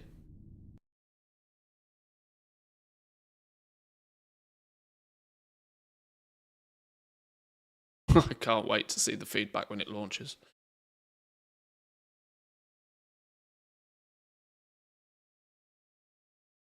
Two minutes 14 for an RFD run, not bad. At what point do you consider that you're just going too fast anyway? Because you're going to hit instance lockout in like 20 minutes at that pace. Unless you obviously have something to do for the other 40 minutes. Do you not feel as if it kind of... Would the best use for that sort of druid not be running a dungeon that's not naturally able to be completed within 6 minutes? You know, if a regular dungeon for a regular Joe takes them 10, 12 minutes to farm normally, wouldn't a speed set druid be more optimal there than just speed running dungeons where you're going to hit instance lockout cap anyway? This is obviously coming from somebody that doesn't do any of this, but...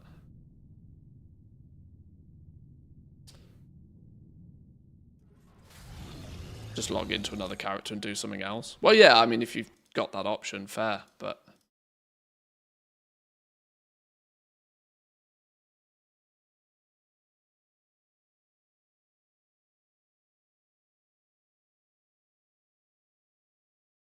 looking forward to all the changes that Blizzard's going to have to do when the masses complain about Lamix. It's It's going to be a reality check for them. And I can't help but think it'll just end up being a massive fucking I told you so. Because anybody that went anywhere near the PTR testing for Remix all told them so.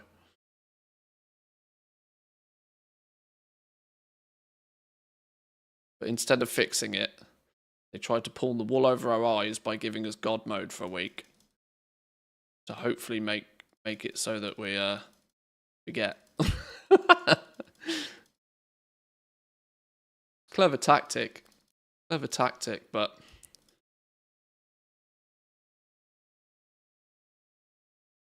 it is a disguise of what's hiding underneath, if nothing else.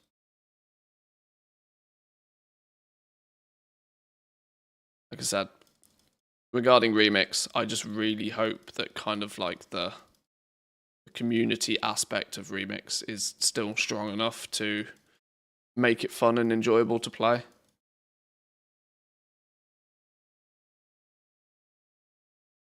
If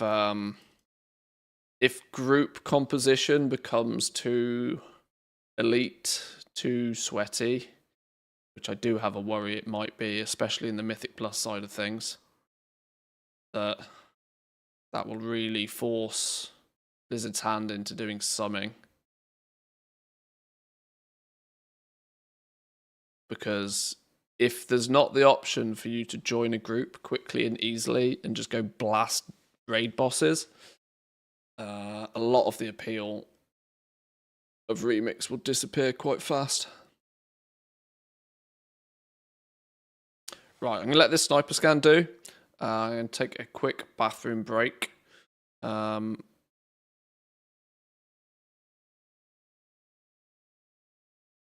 After buying whatever that is. Quickly.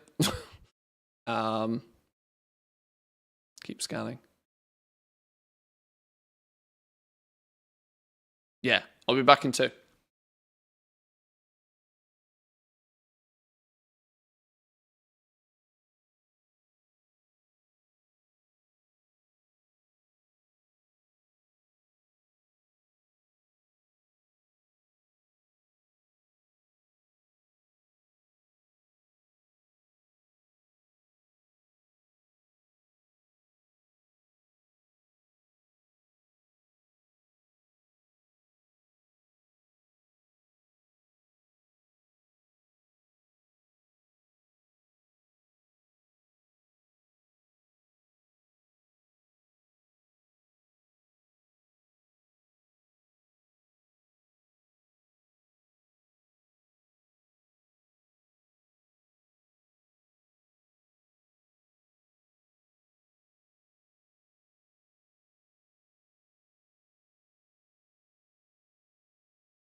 Okay.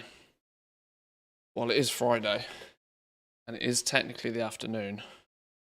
Still only the sound of a can of Coke. Nothing there. Nothing there. Black tuxedo pants. We're not spending 100k on those. Fell flecked grips, whatever the Christ they are. I'm sure we can't go wrong for 180 gold on those. Might flip them around somewhere. Another flawless amethyst ball book. That's such a flipping mouth tongue twister. Okay, nothing there though.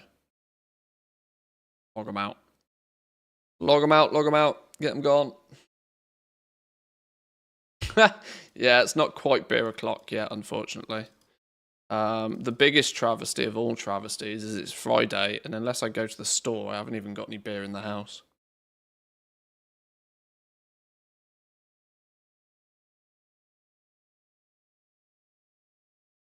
That said, after summer and before Christmas turns up, it might not be a terrible idea to have a dry month.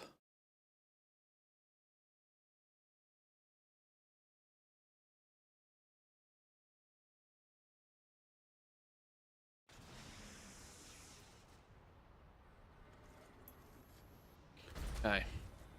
Significant lack of rares to kill. If that's the case, let's do Diabrew.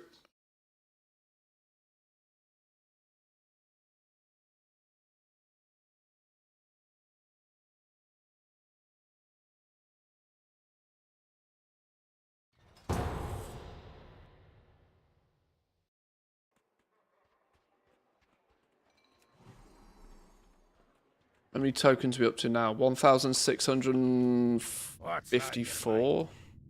Off with you.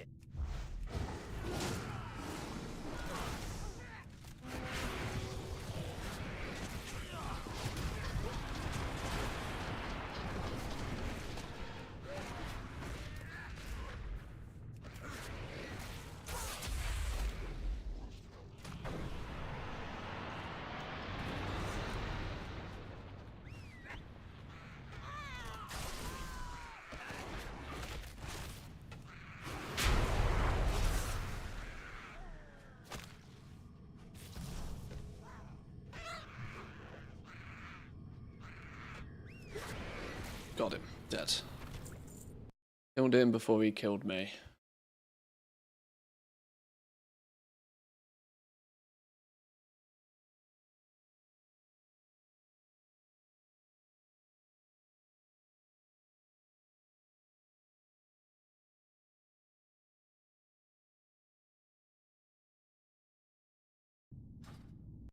$25 tokens from him.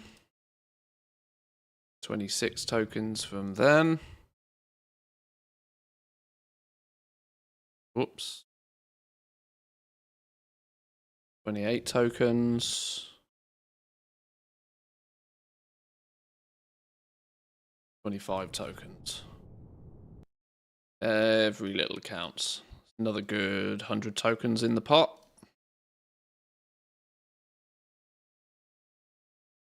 Right, any rares to kill? Or should we just get straight on to auction house stuff?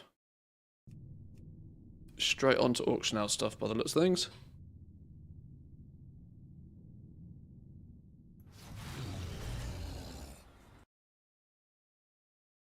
Sell over here. Prismatic soft shell, another pet.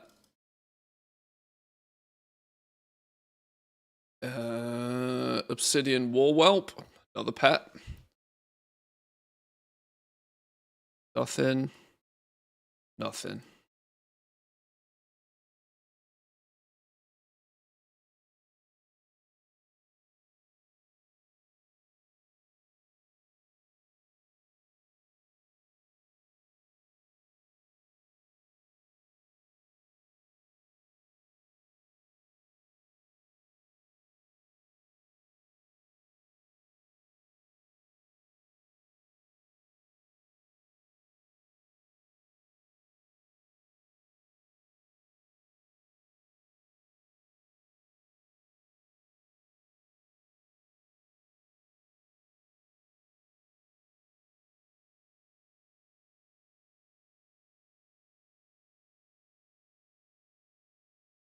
One day I should probably tally up just how many auctions I actually have listed.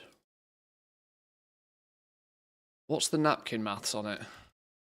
I post on roughly 80 realms. I, at least currently, try and keep most realms to no more than 50 auctions, so that I can spread the auctions relatively evenly. Now, there are some realms where I definitely don't have 50 auctions, but there are also some realms where I do have a few more. So let's just assume that they counteract each other. So 50 times 80 is what, 4,000-ish? Is that right?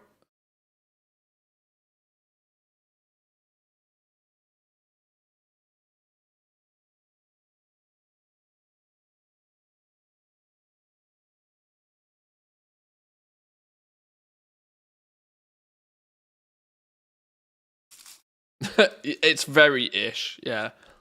It's very, very ish. And by 4,000, it could be 4,500. It could easily be 3,500. There's probably 500 in it either way.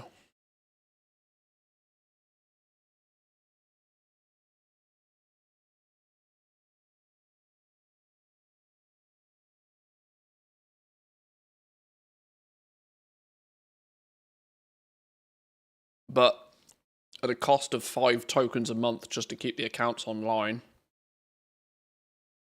it's not super profitable yet.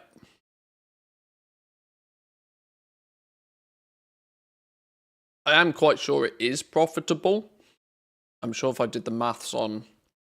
I can check in Journalator, actually. If I did the maths on which accounts are...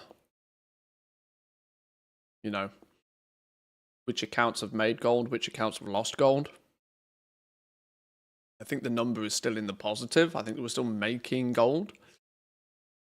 But I'm not sure the numbers are clickbait-worthy numbers yet.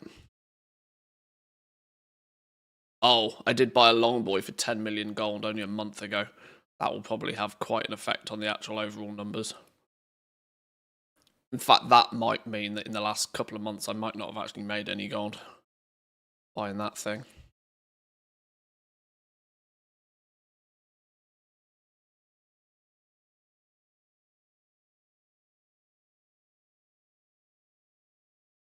Sandals of Broken Dreams. Not heard of those before.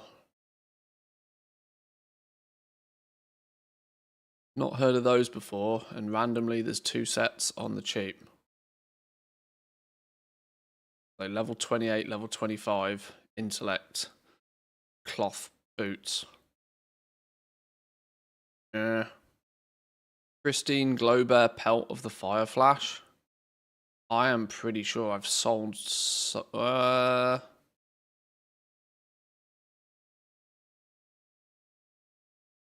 Pretty sure I sold something like that not so long ago. Undercity Duplet. Don't know why that's cheap. Horde only shirt. Clearly going to be a vendor item. I might have just got suckered there.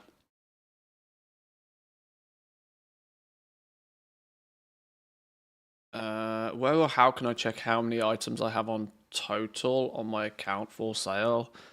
Once upon a time, I would have said yes in TSM, but these days, with how it tracks things and how it doesn't track things and how it duplicates data all over the place, I wouldn't really say it's that reliable. Especially since if you have shared guilds and you have it tracking the guild as well, it could multiply the amount of things it thinks you has by like however many guild members you have in that guild. It's all just so broken. And I've never been bothered to work out how to fix it all. Which unfortunately for me means I basically ignore TSM for any sort of inventory tracking anymore. Which is a shame because it used to be the absolute nuts at it. And the TSM ledger used to be god tier, tracking all of this stuff. But weirdly, since they updated their website and since they tried to start charging more money for it, it's got worse. I I love the TSM guys. They do a great job at what they do most of the time, but the unfortunate aspect of it for me is that half of the add-on doesn't function properly for me anymore. And so I find alternative solutions.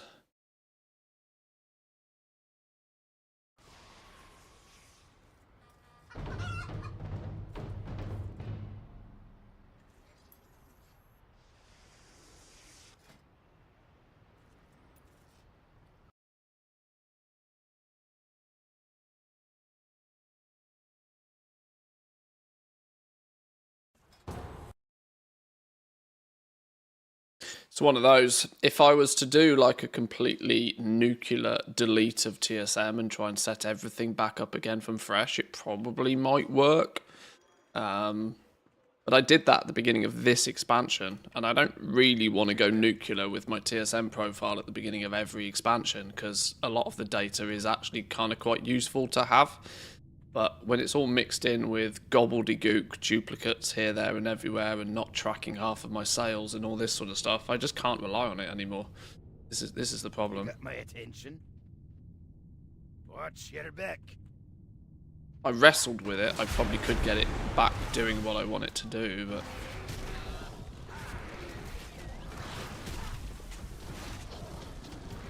but to be clear, the things that TSM is very good at, they are still absolutely the best at. It's just they were once the powerhouse add-on that was basically a one-stop solution. If you use TSM, you were good. Now, unfortunately, it's not the case.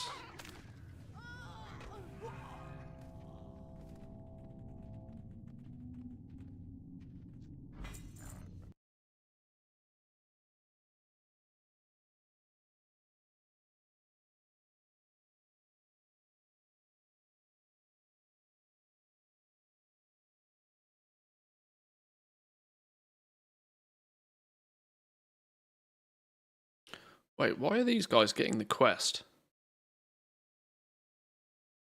I swear some of them got the quest. Why is that happening then? Have I somehow magically missed this team in previous days?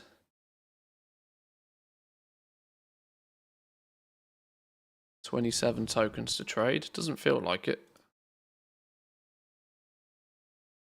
22 tokens. 28. 22. The average token per character per day does seem less than I thought it was going to be, actually. So we've only got 22 tokens after killing the thing like 3 times. Feels low.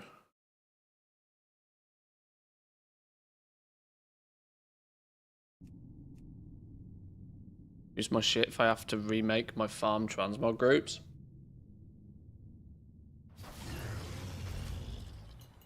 What's the reason for having a fancy TSM setup for transmog, though? Do you actually utilize it for the reason of like listing things at different values depending on where you get them or how rare they are or this sort of stuff? And can't you do 90% of that within an operation anyway? Surely transmog is put it in a group and put one operation on it, job done.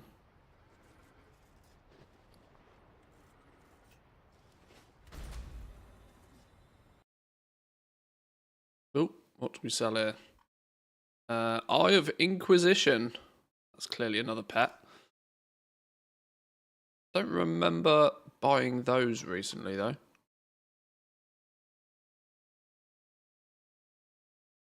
Eye of Inquisition.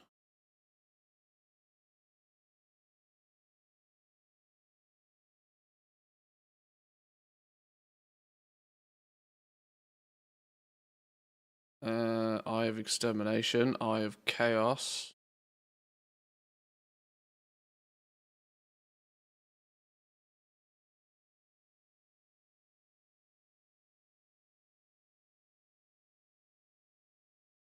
Eye of All Seeing. No. Who knew there was so many Eye of somethings? What did I say? Eye of Inquisition. Bought it 12 days ago for 5k. Sold it for 21. That'll do. That's 4x the investment. Another one I bought for just under 5k. So, well, I've now clearly got more of these to sell. And I can get anything for them.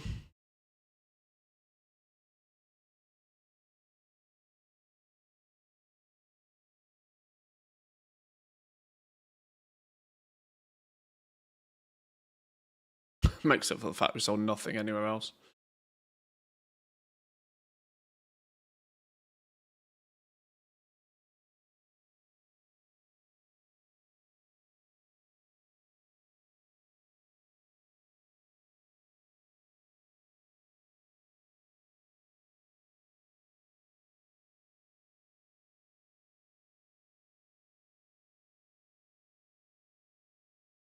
What's the go-to tool for the pet market these days? In terms of what?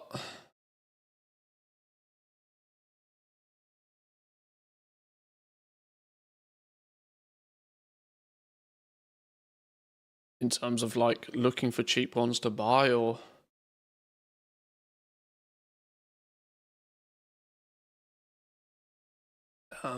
I don't do too much shopping outside of the game. Know a lot of people like to use third-party websites for this sort of stuff. There's a few of them available. Flipping Pal is probably the newest. It's quite interesting, but it is a paid-for thing. Websites like was it Wow Thing give you a nice way of tracking what pets you might still need for your collection, and it can tell you cheap places to go get them. Wow Thing's quite good. Requires a little to use it properly though, requires a little desktop application to run, so it can upload all of the information necessary. Quite a fan of Wow Thing. Gone.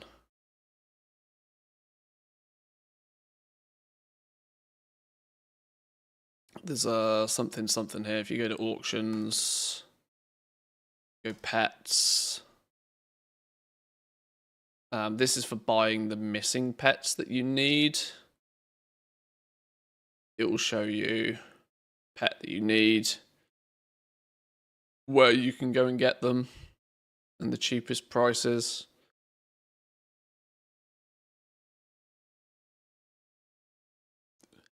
We take off, only top 5. I was hoping it'd show only the cheapest, but yeah. This is quite good for going out and finding cheap stuff.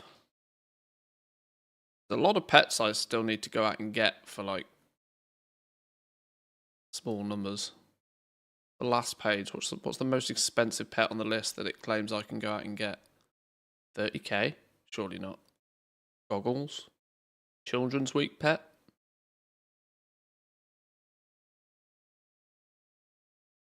Oh no.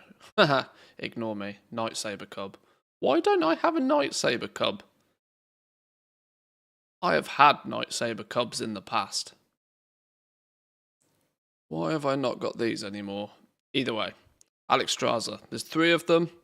500,000 gold apiece. Cheapest in the region by a mile. German realm.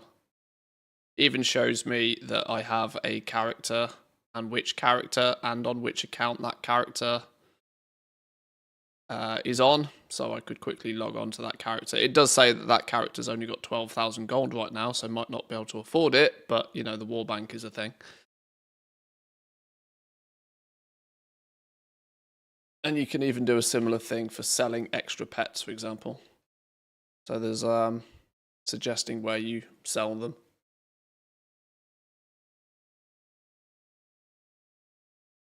It's quite clever.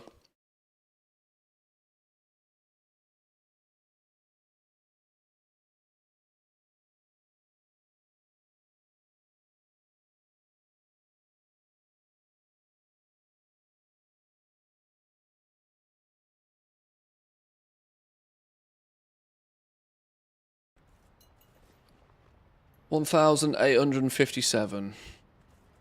So in essence, we're nearly halfway. We need 4,000 Brewfest tokens. We're nearly halfway. I cannot see me doing enough of this Brewfest event to actually get all 4,000 though.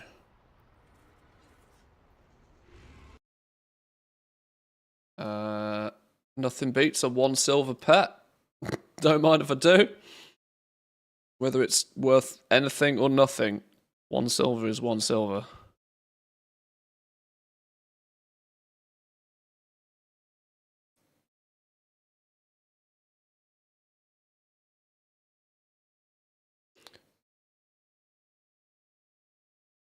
Crafted.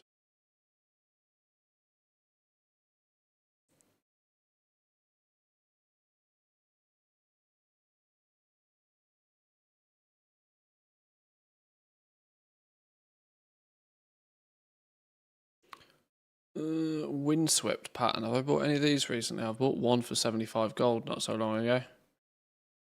Send the spare one to another realm. Rumbling Sinstone. Oh, I forgot those were things.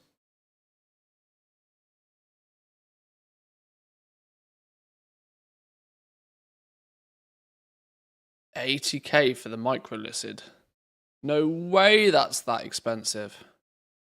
Is that really a 100k plus pet these days? Wow. Is that one of the ones that had one of the really gross... Oh, what were they called? Lattices. Was it the lattices? Lattici? What's the plural? Lattices. Was that one that had a really annoyingly difficult to farm one? It must do if the pet's 100k.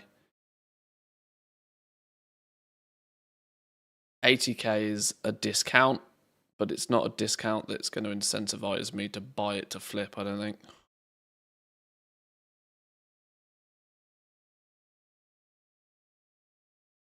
I only have 100k on this realm anyway. It's clearly not a realm I sell a lot on. Let's check it, just to be safe.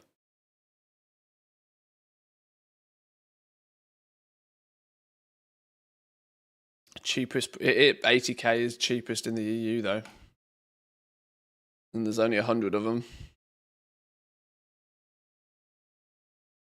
But there is a lot within the 80 to 100k price.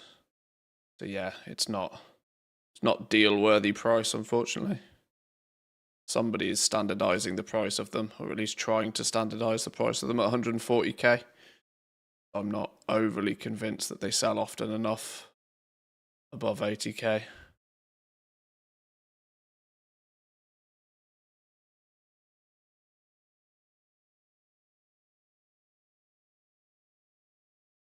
After the changes to banks with tabs, I looked into banks of some of the old characters, saw an absolute mess and closed it again. The solution is take it all out, send it all to one character, and put it on the auction house. Do you run TSM Sniper against a region average sale price? Yeah. I'm more interested in buying things cheaper than what they sell for on average. When it comes to relisting stuff, though, I post it against the regional average price. Yeah, for buying stuff, I base my... Well, it's a multi-step. Every item I take into consideration slightly differently, but the sniper string is geared up to use regional sale average predominantly. Is there any realm with loads of rares up? No.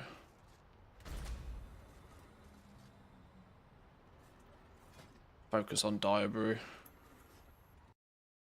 Focus on Diabrew. Focus on getting auctions relisted.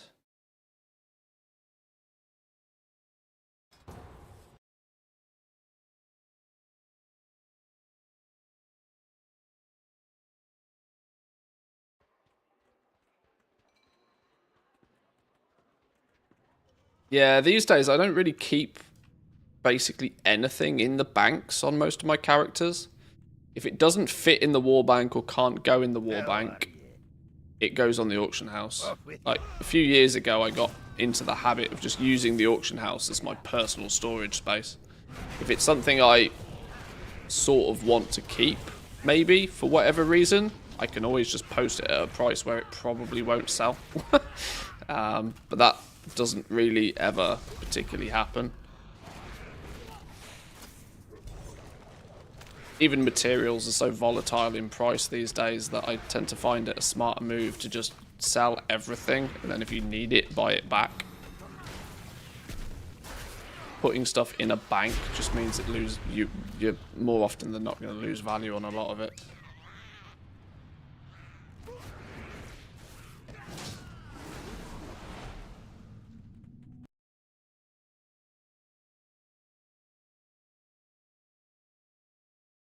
Especially with the region-wide auction house for materials now. There's absolutely no reason to keep more materials than you could probably use in a few days anyway. You just run a huge risk of losing gold on them by saving them.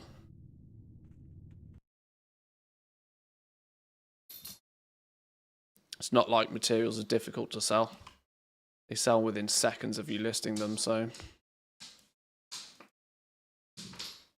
Wow, only 13 tokens. Has this team not killed Diabrew many times? Clearly not.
I need to decide what to do. I'm in two minds with these Mechanicas.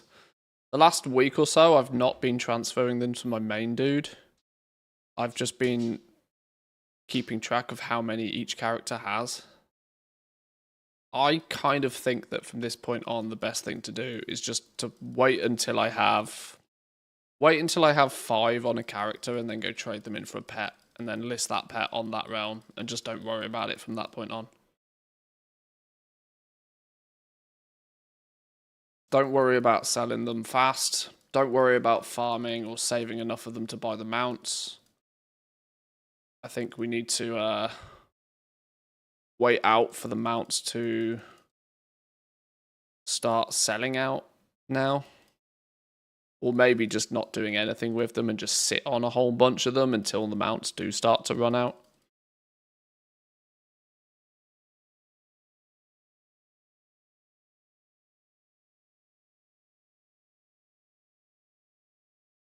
I can't decide. Every time I think about it, I come up with a different conclusion.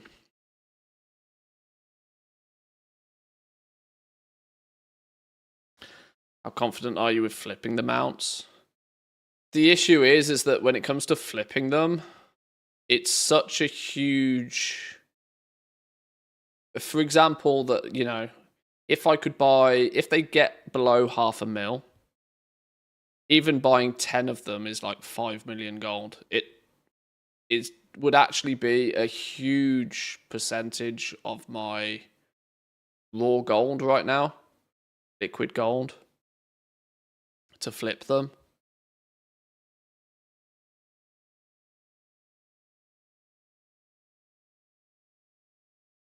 That they're probably, even though I do think that I probably would be able to, and every time I flip one, I could probably make 100, 200k doing it. It's just going to lock up far too much of my liquid gold for me to bother. But like I said, we don't know where the market is going with those, but I can't imagine with the amount of effort it takes to farm up 25 Mechanica that they're going to stay cheap for that long, because I'm convinced the supply of them to the market is going to end up being basically nothing going forward.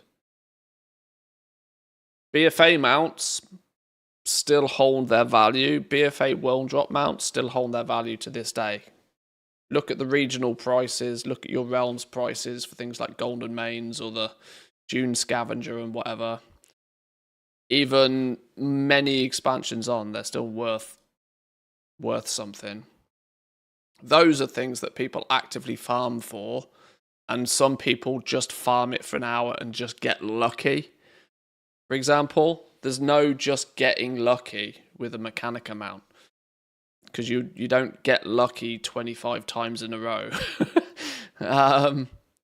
So this is the one thing that makes me think that the supply of them it kind of has to dry out. There really is never going to be that many people that's going to be so consistently farming them and then willing to save up them. I don't know. I'm not sure, but I think there's people will stop farming them. People will then dumpster the price of them to try and get shot of it, because they would want some gold will become better than no gold to a lot of people. But then I also think there'll come the day where those same people will never have another one to sell again once they've sold what they've got. So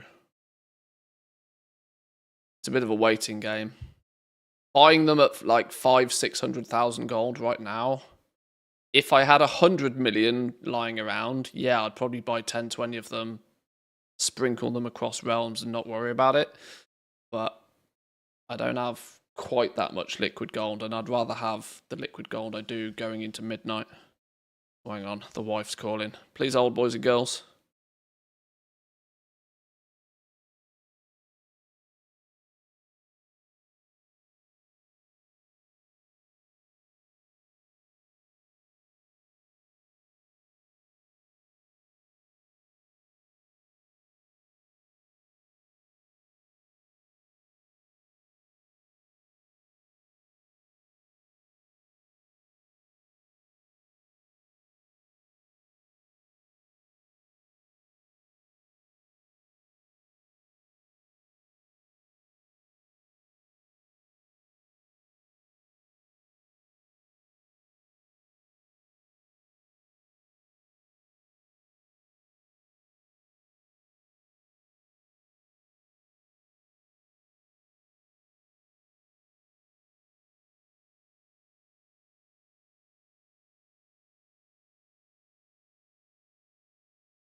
Decor better than mounts, considering people might switch to decor over mount collecting since decor is newer.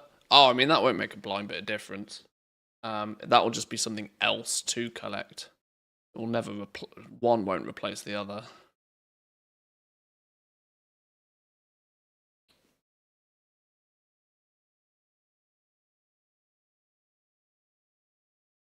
People might have their priorities, but at that point, you're thinking about it too hard.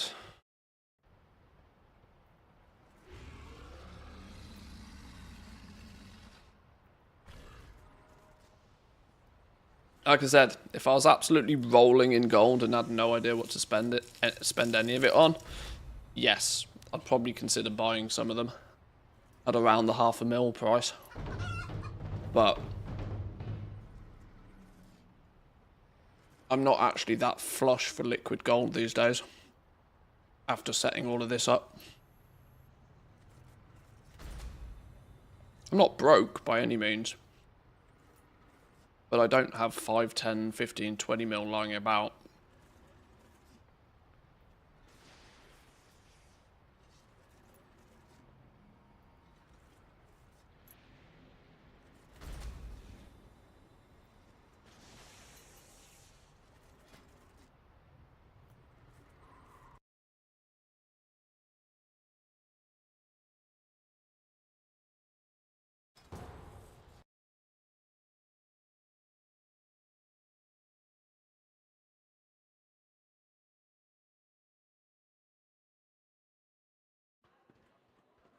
It's going to be fun to see though with decor. I mean, obviously we don't really know a lot about how crafted decor, at least, is going to work yet. Arguably find that out next week as well. It's like I said, it's still a little bit up in the air to even how crafted decor is going to work. Where do we get the recipes from? Are there going to be any limited materials to craft the things? Where are we going to sell the items? Are they going on the region-wide auction house? Are they going on individual realm auction houses? So many question marks there still.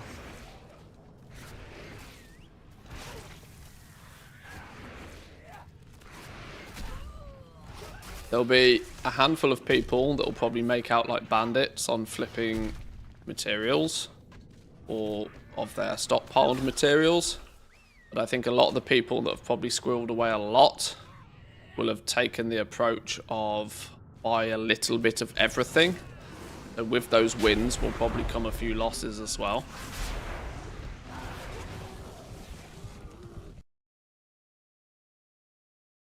There'll obviously be the occasional person that, you know, put all their chips on black and make bank out of it. They're the ones that will make the Reddit threads. Yeah, you'll only hear about the wins.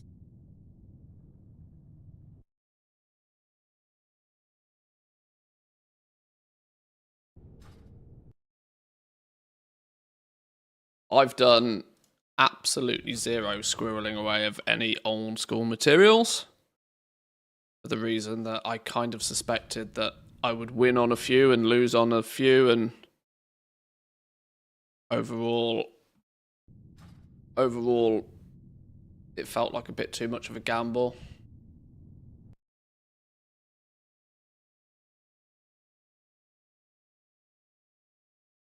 But like I said, it's another one of those things where you could have spent 5-10 million gold on squirreling away old materials, and you might turn that 5-10 million gold into 20 million gold, or you might have to spend the next month and a half after housing comes out desperately trying to sell all of the materials back out just to break even. It kind of, with how much we know about housing, which is very, very, very little, it was too much like hard work for me to bother with.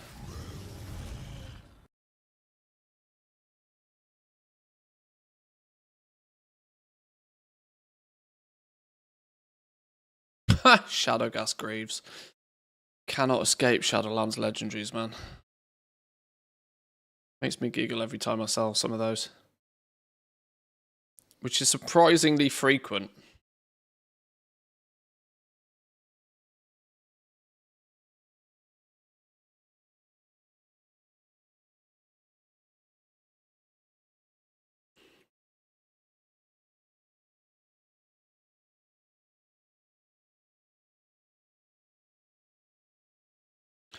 Can't wait for the dumps of materials that then aren't being used in any decor. Well, see, this is it. This is what will happen. Like, people will make out like a bandit on ones that are heavily used in decor items, but on the ones that then end up being duds, which there will inevitably be some. But who knows? Like I said, it could.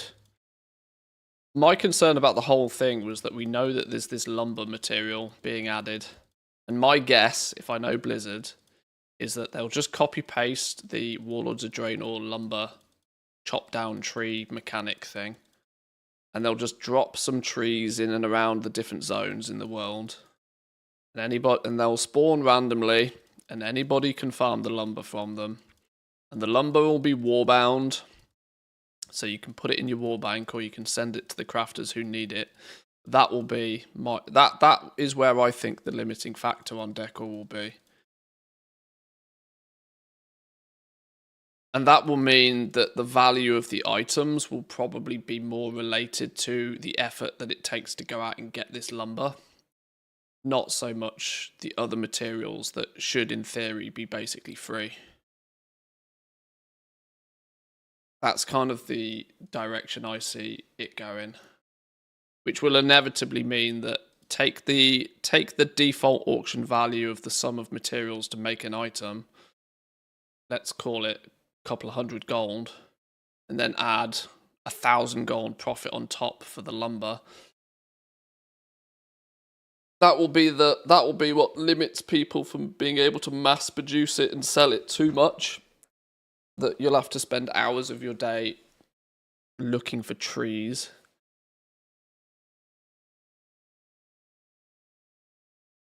I don't think the recipes are going to be that difficult to come by. There'll be a couple of rare-ish ones for sure. But I don't think it's Blizzard's. I don't think Blizzard have got the incentive really to make anything to do with housing too difficult, because they want as much mass adoption as possible. If they make any of it too difficult, it will also in turn become more expensive because of that difficulty, which is directly against what they kind of really want to go for, I think. Plus, I kind of agree. I think it's going to be a very slow rollout. I'm not even convinced we'll see all that much crafted decor at the beginning.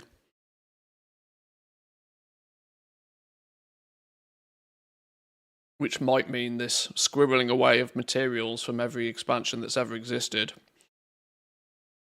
might end up having to be a very long-term investment for some people.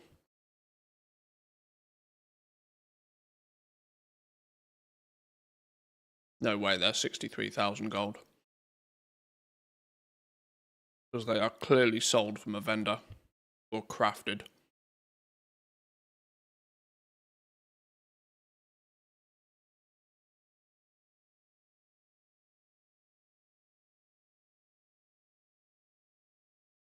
The hell? What's going on with these?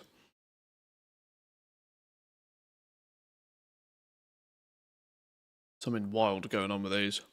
Where did they even come from?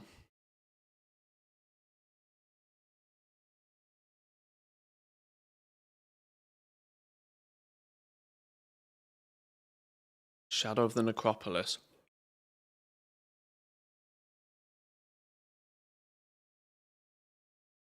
Low drop chance from Scarlet Monastery.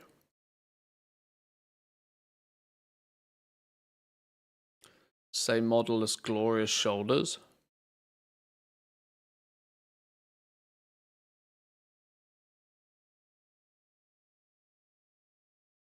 The hell? Why is there out of nowhere? Why is there out of nowhere 15 sets of those turned up on Kazakh?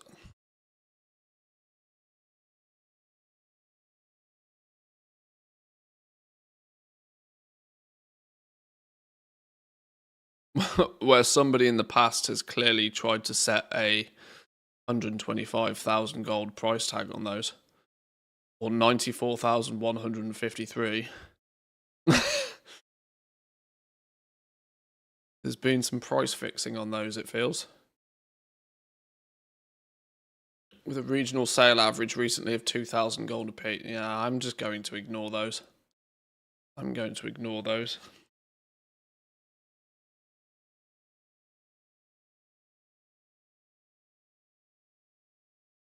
Soul Feeders shoulder guards. Why do they sound Corthia-esque?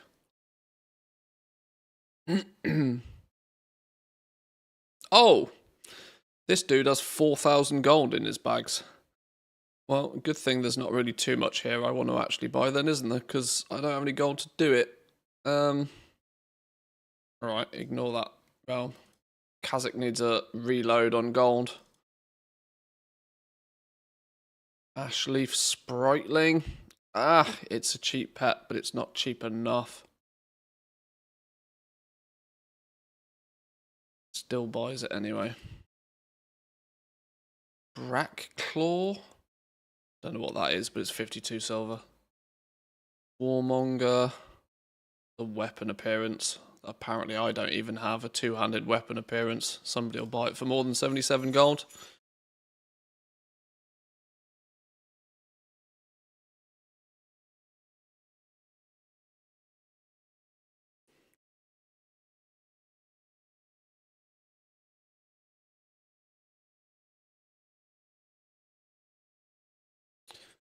Nothing else going on over there.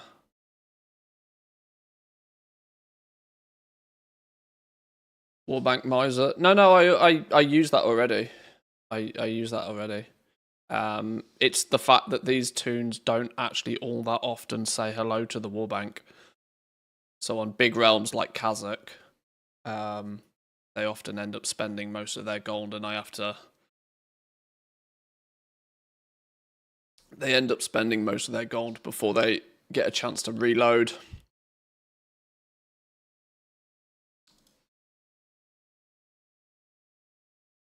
No, I do use Warband Miser.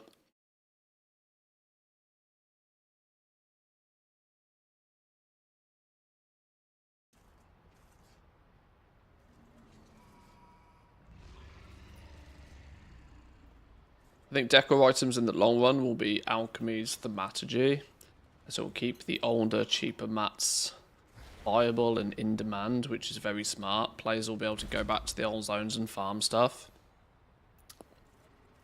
It's it will probably, at least for next expansion, whilst housing is new and it's novel and it's the honeymoon period, it will absolutely be a boom of opportunity for going back to old content and picking stuff up. And it will make some things, probably like primals and volatiles and that sort of stuff, magically valuable almost overnight. I don't really think any sort of raw herb or ore or anything will be too different in price.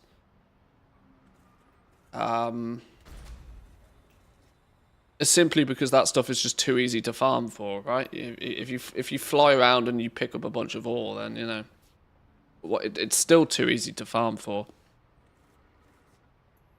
It'll be stuff that you have to kill mobs to acquire, which is likely to see an uptick in value, especially with how they've changed the loot drop rules, meaning that it then becomes... Look at the amount of materials that are now actually kind of annoying to farm, even more so than they used to be.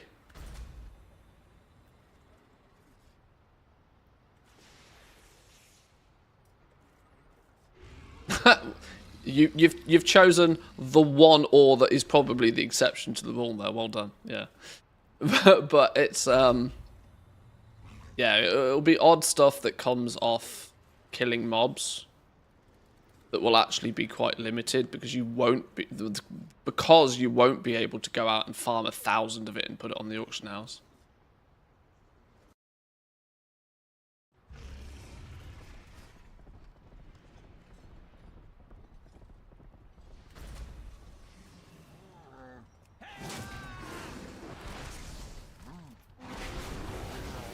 But this is all so, you know, so speculative, because we have seen fundamentally nothing, and probably won't until at least next week. We have seen absolutely nothing of how crafted decor is going to work, other than like one screenshot that was clearly photoshopped. Like we are guessing beyond belief at this point.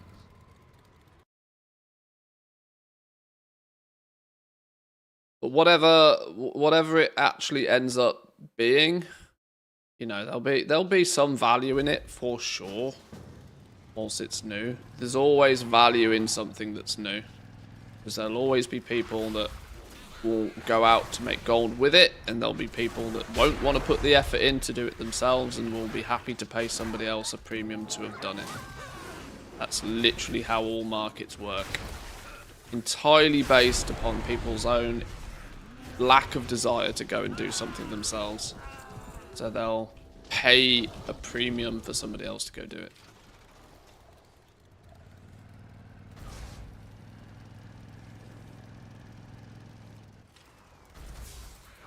And a lot of the time, people don't believe me when I tell them that.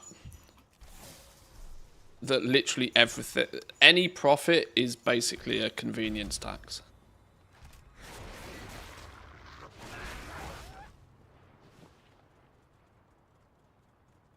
When you look at things like cooking, everybody has the ability to level cooking. There's a huge market in cooking every single season. You know why? Because nobody can be bothered to A, level up cooking, B, farm the meat themselves, C, cook the stuff themselves. They would much rather go to the auction house and pay a couple of hundred gold for a food buff. And the profit in that is convenience tax. Who's the group leader? You the group leader?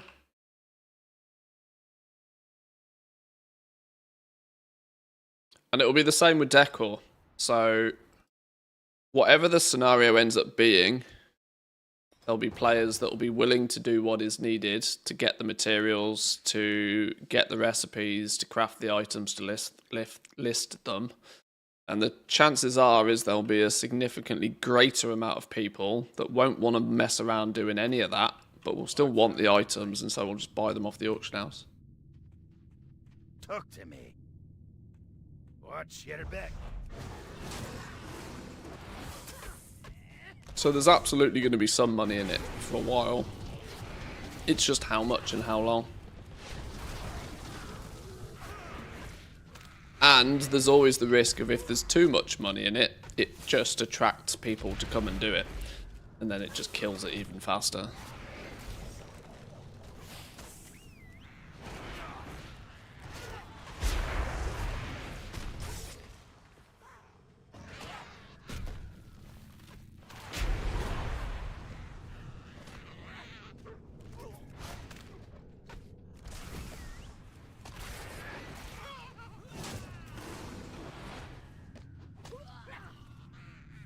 Stop stunning me.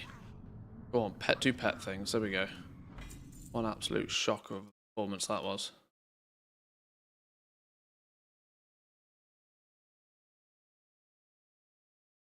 You get him rezzed up.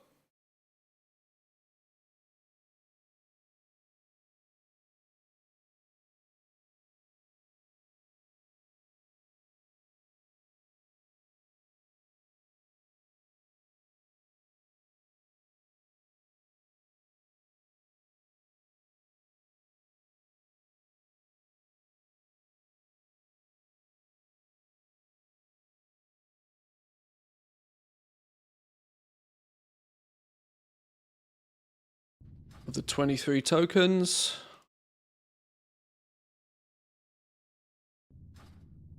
26.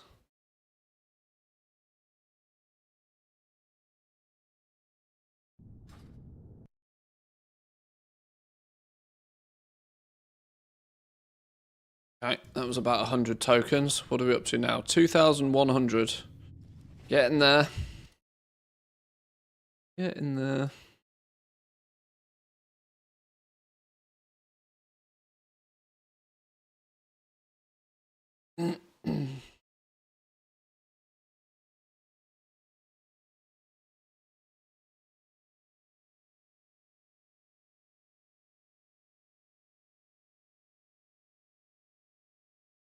Just sorted out the bank of one of my not even that old characters, and I believe just vendoring all the miscellaneous stuff is probably better use of my time than putting it on the auction house. Can be. Can be. But the only reason you put it in your bank is because it was probably once upon a time worth something. Which is why I try to get out the habit of putting stuff in a bank. Because when you put it in a bank, you forget it exists. And when you forget it exists, you only remember that it exists often too late for it to be worth anything still.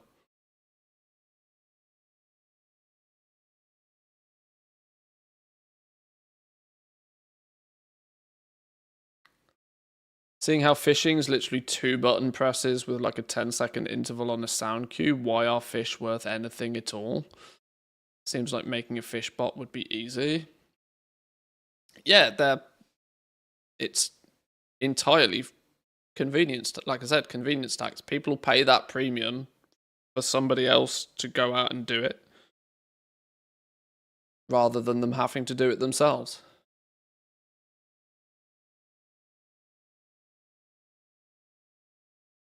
It's why I've been quite an advocate of them making gathering like baseline for all characters.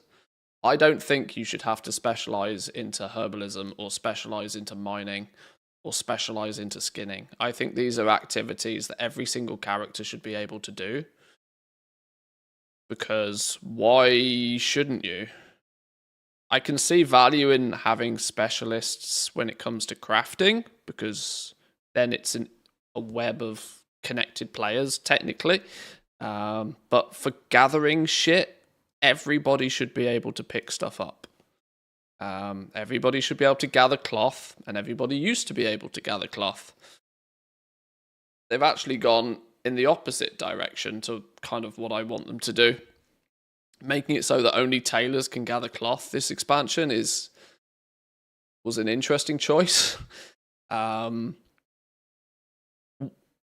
Weirdly, I do think there was some reason for them to do it that might have been necessary, because they probably weren't sure how thaumaturgy was going to play out.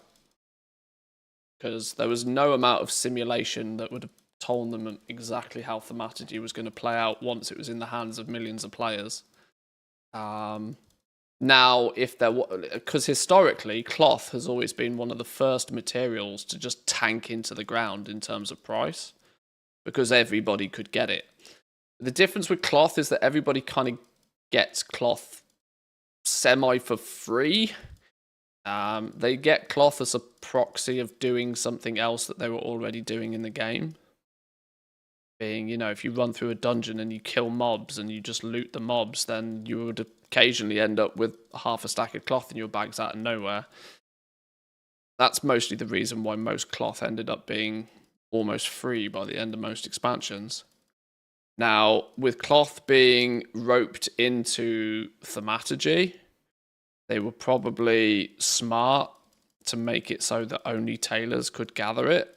Otherwise, like what we've seen with leather, the entire material market revolves around skinning in this expansion, because skinning is most aggressively farmed, has the multi-boxable, easily bottable issue. It is multi-tap, which means it amplifies the amount of materials a single mob kill can produce.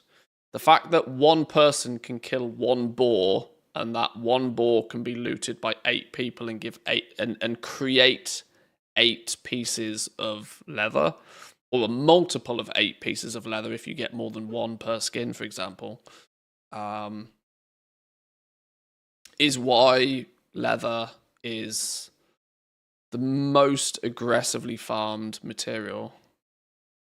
And if you're an alchemist and you've done thaumaturgy at all, you have probably smushed up more leather this expansion than anything else for that reason.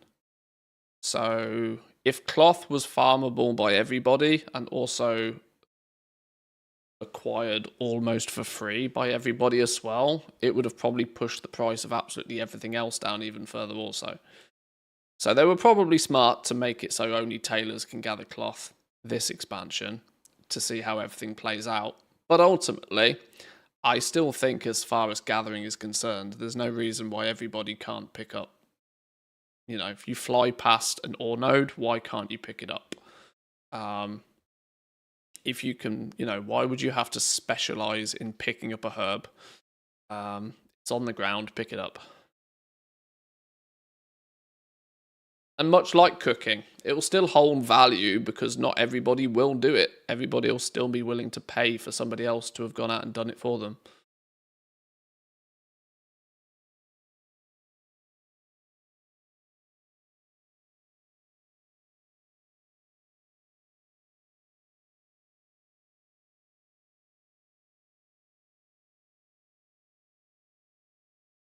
Leather and chitin, nom nom. Yeah. Alchemists do love a bit of leather. Carb marionette. It's relatively cheap.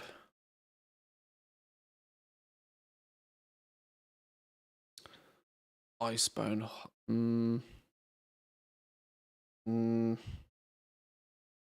Probably never going to sell it, that's the problem.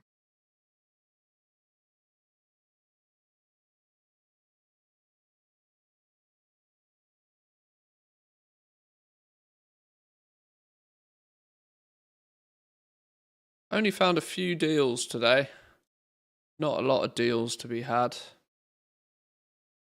I do kind of notice that later on in the week there seems to be far less people. I guess it's because of reset. Having reset on a Wednesday, it probably means people are more lazy about putting things on the auction house in the later or shortly after reset because they're busy off doing other things. When the weekend turns up, it's probably why I find most of my deals on like Sunday, Monday. Because people have more time to put all their stuff on the auction house again. No, that's the wrong character.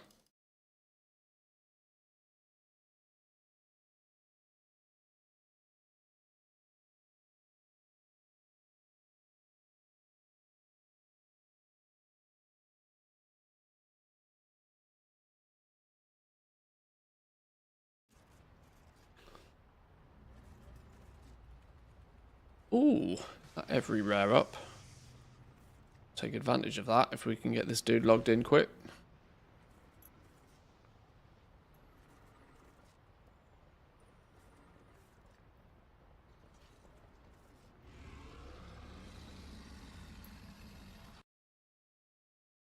Why have you got no health?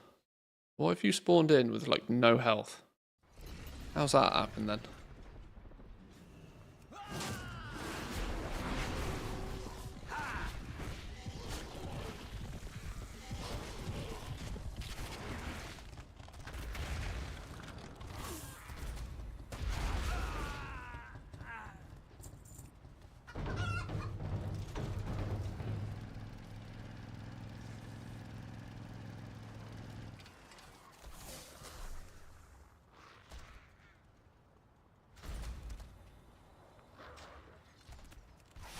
I think next week would be quite interesting though when we get our first look at the professions in the alpha. Since we already know that there are changes ahead, we just don't know to what extent the changes are yet. Well, when I say we know, it's very Chinese whispers. A conversation that Taliesin has had off camera, off stream, with a dev, you know, loosely translated via a snippet in a video, is not exactly what you can consider a trustworthy source. But even the premise of what was said kind of makes sense. Being that the word simplification has been thrown around a little. Ah, son of a.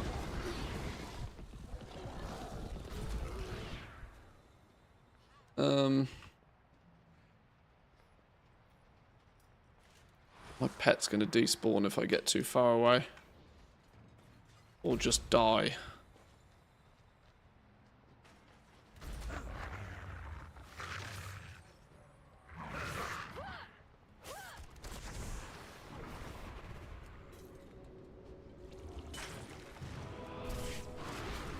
Try again, shall we? I wasn't expecting to get yeeted off the side there.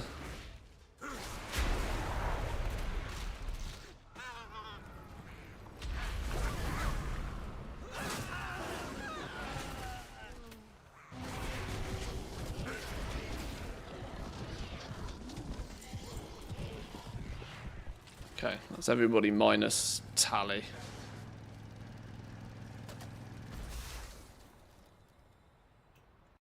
See if we can find a realm with Tally on it quickly.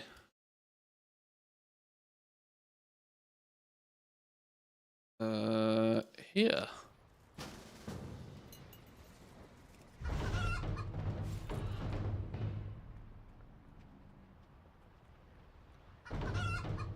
Nope, you're dead. You did. Good effort. Close but no cigar.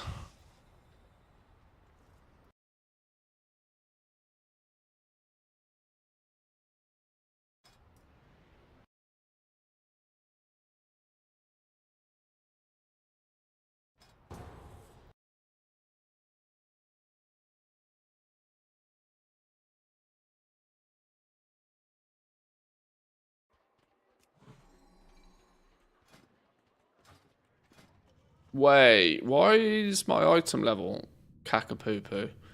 Hang on. I got a stupid ring on. What's going on here?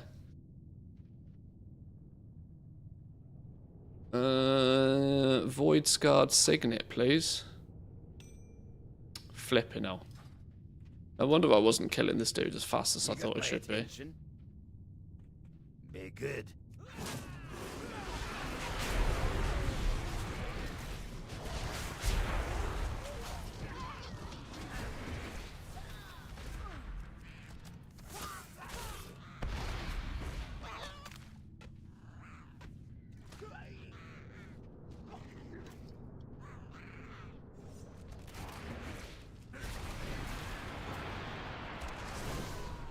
Here we go. Although I did forget to pull him back. Now I have to run around the corner on all the dudes.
$2,200 tokens now.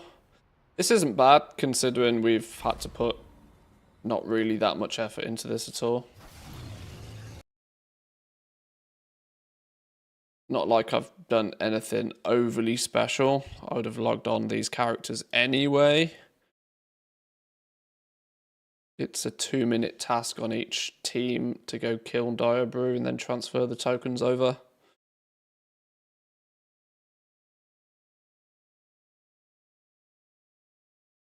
Short beats doing the dailies on 10 alts every day.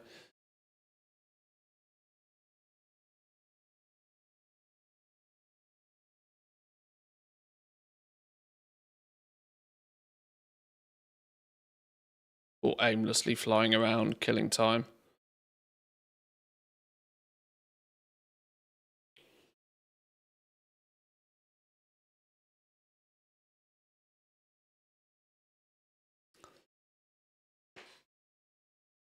The abundance mechanic next expansion allows players to gather herbs and mining nodes without having the profession. Has that actually ever been confirmed anywhere? Via an interview or something? We know the abundance is a world event, but I'm not sure, or at least I haven't seen anything that kind of confirms exactly what it entails.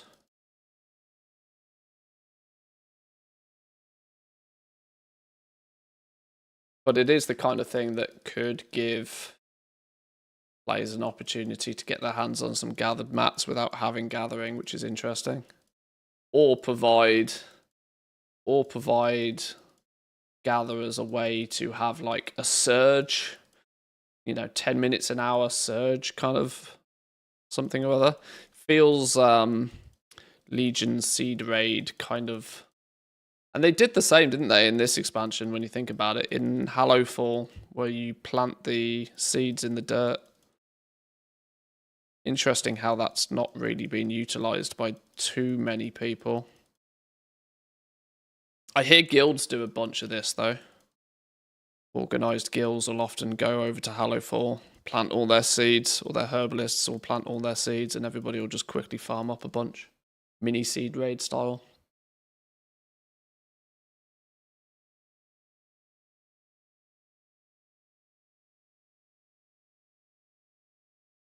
The abundance thing works similar. It could be interesting to see how it does affect material markets. If people can spend 10 minutes doing an absolute blast of farming and then go about doing their own thing for the rest of the hour.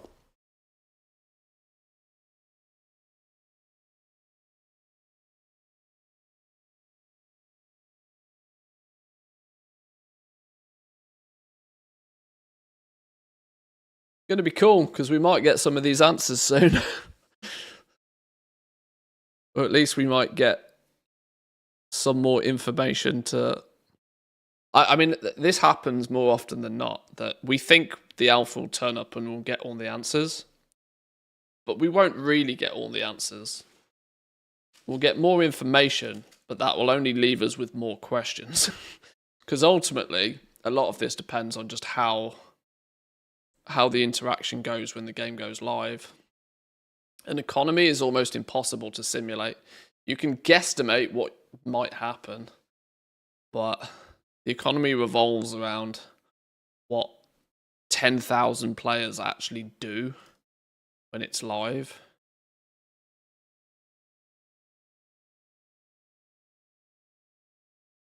Like, right, I mean, today, you know, if everybody today stopped farming herbs, the price of herbs would slowly go up, you know. The price of things is what the price is based upon how many people are willing to go out and do it. Which is why alphas and betas and PTRs and stuff, we do have to guess quite often what we think outcomes of stuff might be.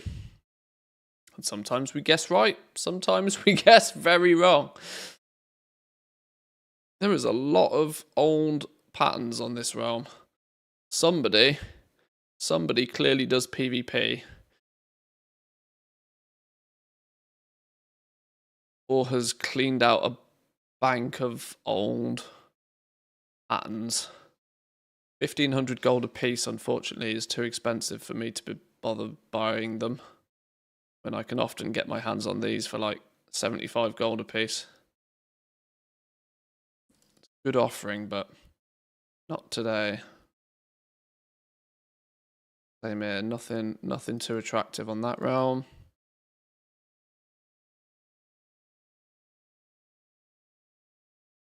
Don't even know what that is.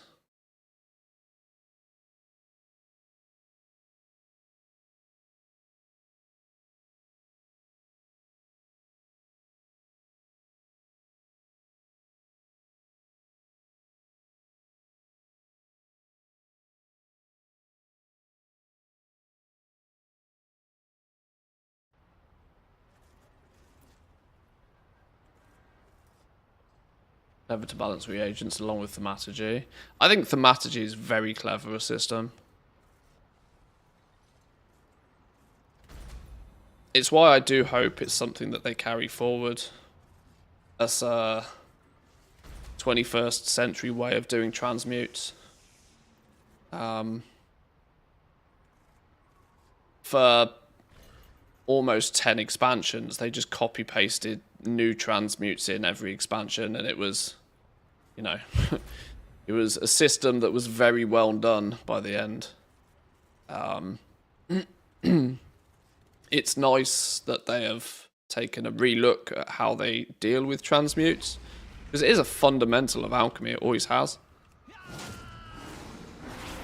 I know alchemy is often thought of for its, like, consumables, but transmutes have always been a big thing for alchemy. And thaumaturgy felt like a clever update to it. Didn't necessarily didn't necessarily mean a lot of people knew how the hell to use it, but it was still smart.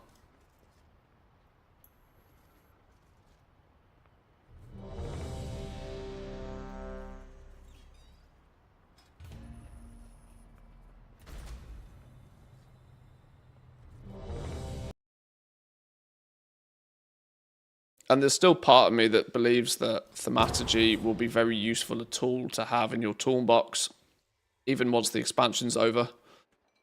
Even if they do nuke it and they don't carry it forward to midnight. Having an alchemist fully set up with thaumaturgy and having the understanding of how the system works will be valuable for quite some time, I suspect. Since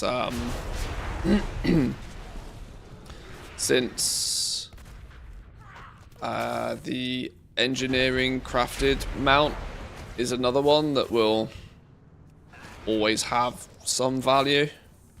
Doing what do you call pilfering of parts. If you can process materials through alchemy to get ore, which can then be crafted into parts, thaumaturgy will also hold its value. And once the expansion is over and all the materials start getting a bit loopy-doopy in price, there's the possibility that at some point the prices will be right for thaumaturgy to play its part in the future. How are we doing, Senti? Welcome in. Good afternoon.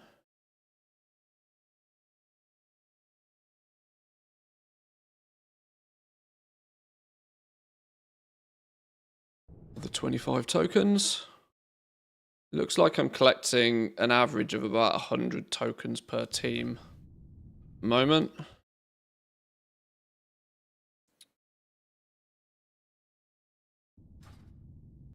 I was hoping after 3 days they'd have a little bit more than 25 tokens, but it'll do.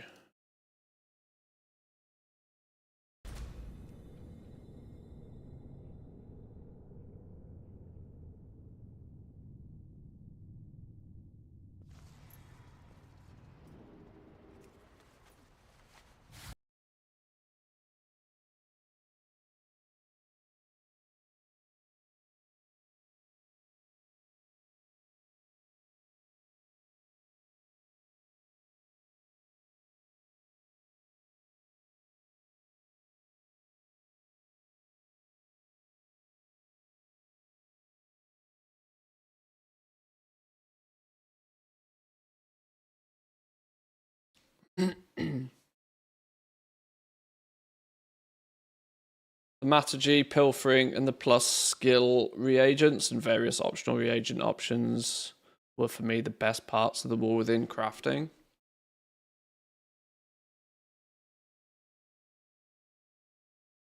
Yeah, I can see where that conclusion comes from.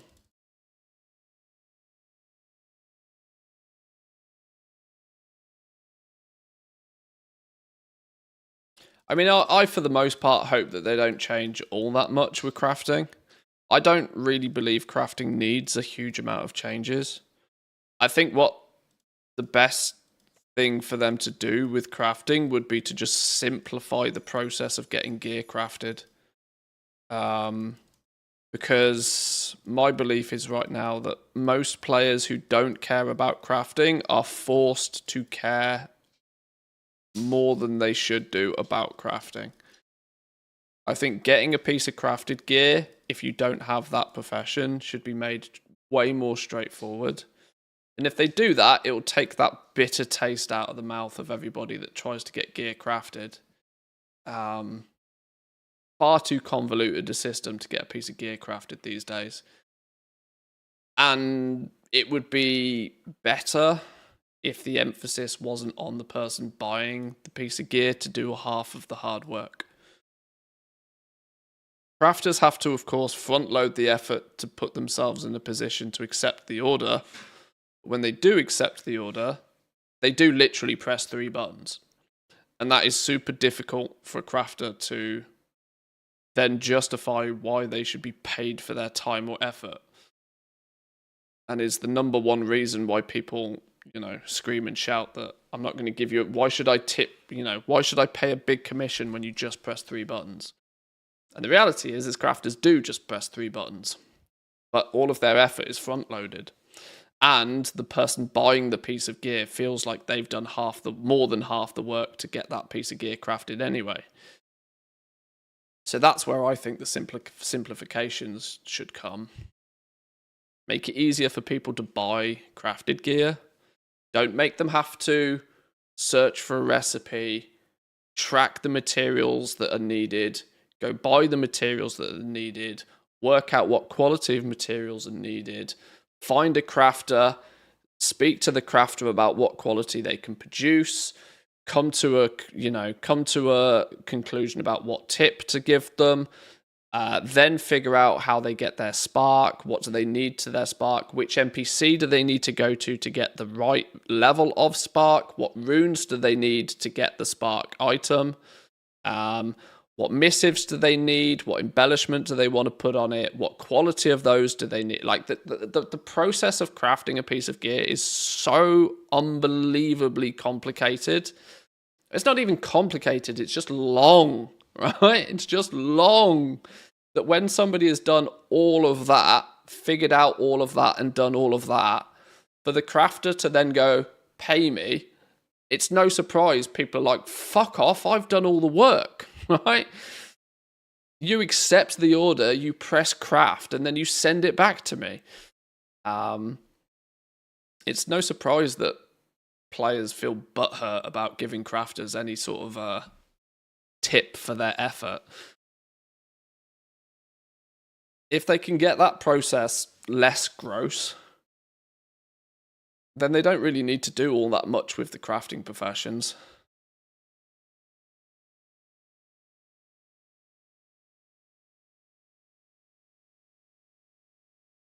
Told my guildies how much I spent to level all of my professions. They were shocked and called me insane. But no one is complaining about my tip level.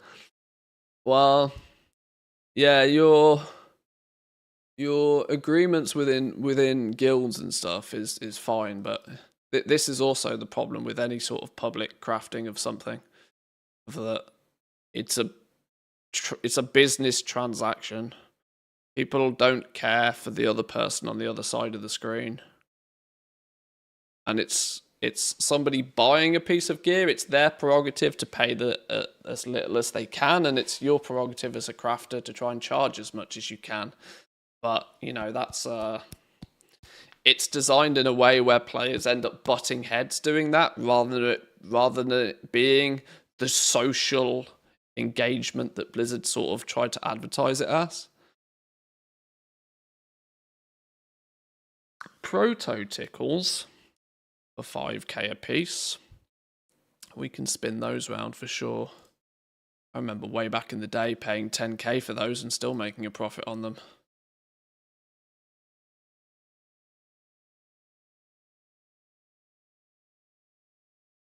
Nothing there. Zap throttle inhalers. Jesus. They're crafted. Not going near those.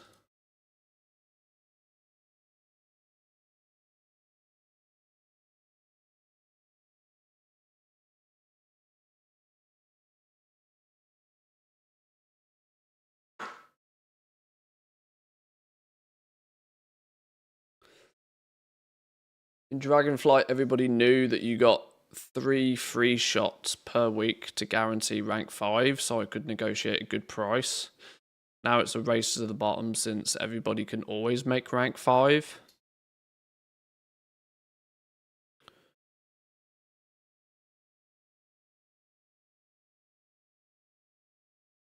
Well,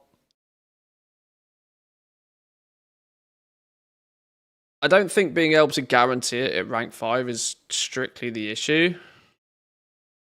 But I definitely see where you're coming from. That when players know that a crafter is limited in what they can do, they're more willing to be acceptant of paying for those chances. And arguably that's what concentration should be for now, right? That's kind of what concentration should be. And this is where, because crafters can guarantee crafts at rank 5, this is where Blizzard should take away the emphasis on the person buying the gear to do all of the hard work of providing the materials. Because then that way, crafters have a little bit more room to use the tools that they have earned in order to extract a little bit more value out of each trade. Not relying on tips, right? So a crafter that's worked hard and has got to the point where they can guarantee something at rank 5 could also then, if they have control over the materials, supplement in some lower rank materials and use their concentration to still fulfill the order, but at a lesser cost.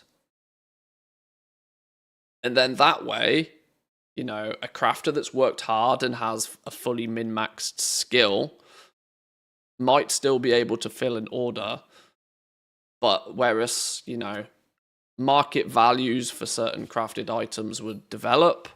If the market price for crafting a piece of gear ended up being around 10,000 gold, if a crafter had worked hard and was willing to supplement some lower quality materials and use some concentration because they only did a few orders a week, maybe it would cost them 5,000 gold to make the item, but the market value would be like, you know, there's more room there for the crafter to do crafter things, right? And the only thing that the buyer then has to care about is like finding the person to do their order. They don't need to worry about buying any materials or anything like that. It simplifies stuff because at that point, all they need to do is worry about getting their spark and getting their crest.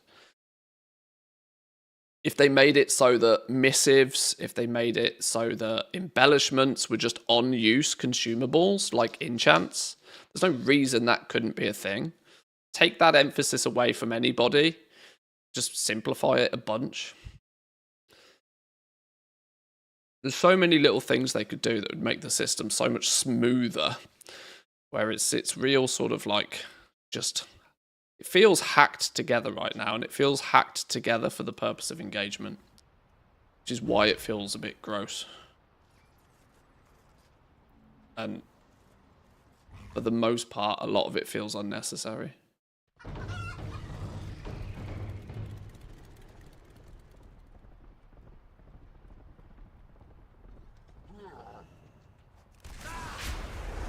Oh, fishing for inspiration procs was an absolute terrible idea, though. So it's like one of the best things they could have done with the profession system was get rid of inspiration, because that was just dumb. That was so dumb.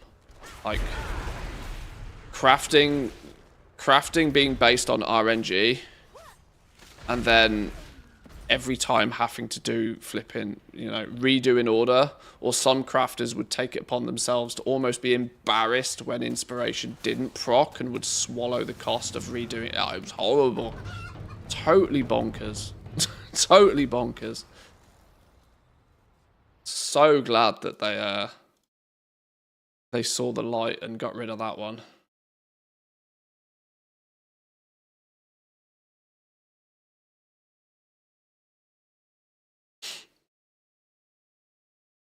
Did you need to sign up for the alpha? There isn't any. There's no way. There's no way to quote unquote sign up just for the alpha. You can sign up for beta access, or you can get it via. Where's the link? It's on the pre-purchase page. You can sign up for the beta. Alpha's invite only. There's no way to sign up for it.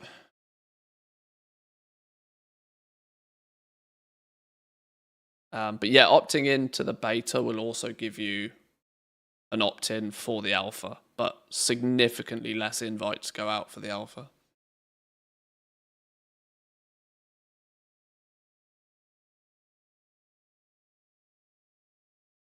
Okay, I think we're going to give the rares a rest on this one. Let's get Diabrew down.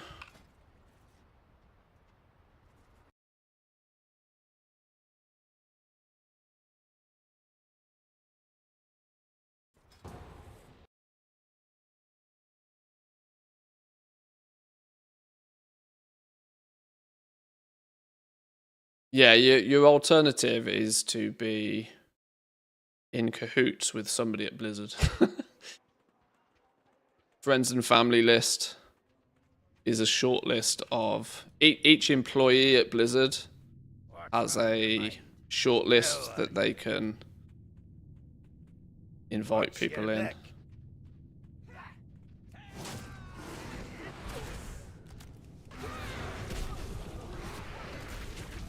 But yeah, for the most part, alpha's invite only.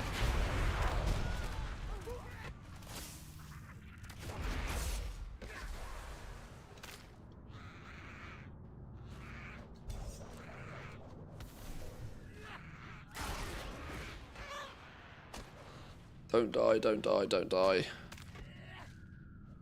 Getting kegged.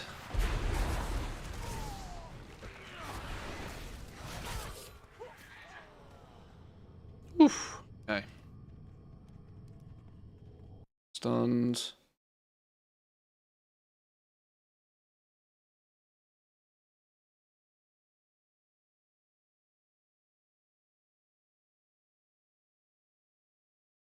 Stupid order system. Let me craft epic gear and put it on the auction house. And the market will decide the price. Not people insulting me on trade chat, asking for a few thousand gold for bis gear or paying bis gear 10 gold. I can also then leave the main city. Yeah, this is parroting a lot of the feelings I have about the order system in general. I don't object to there being a like service-based side of the professions. I don't think there's an issue with that per se. But it shouldn't. I don't like the fact that it was forced. You know what I mean? Like that there was no other option.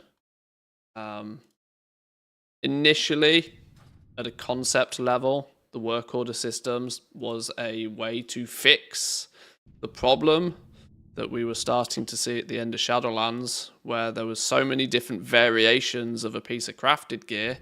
It was flooding the auction house with multiple different variations of the same thing, which wasn't really convenient for anybody.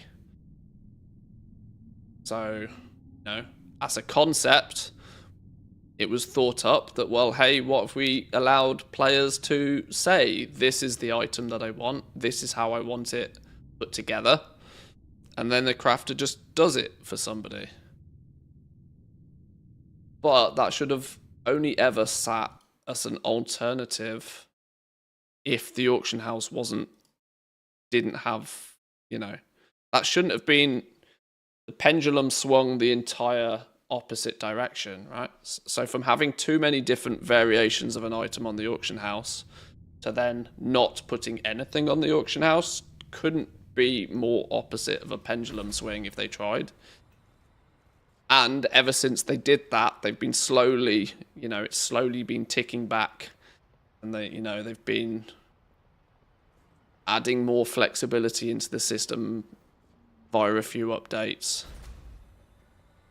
Here's to hoping that they do it properly in Midnight. But who knows?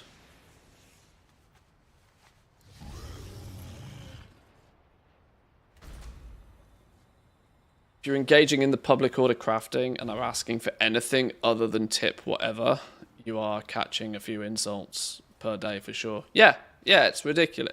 It's the fact that just shows, right, that players don't care who is on the other side of the screen. They know that the crafter has to press accept, press craft, press send. It's no secret that that's all that crafters have to do to fill that order.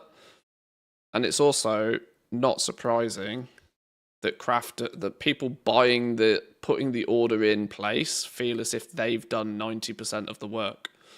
Because Blizzard has made them jump through 12 different hoops to get to the point where they can actually send the order, which is significantly more than the 3 that the crafter then has to do to make the thing. Which is definitely backwards. Don't make sense.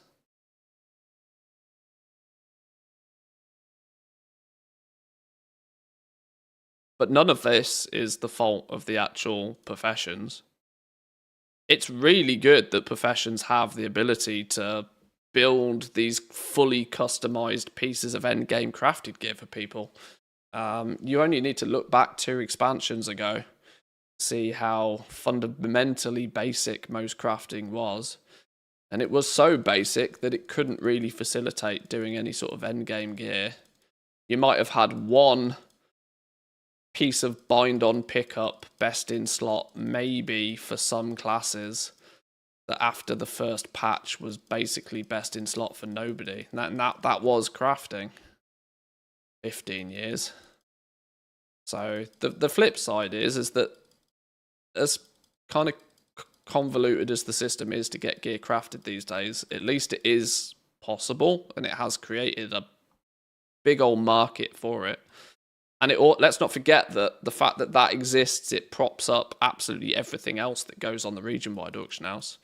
Look at all of the intermediates. Look at all of the, exquisite weavercloth bolts and all of this sort of business, right?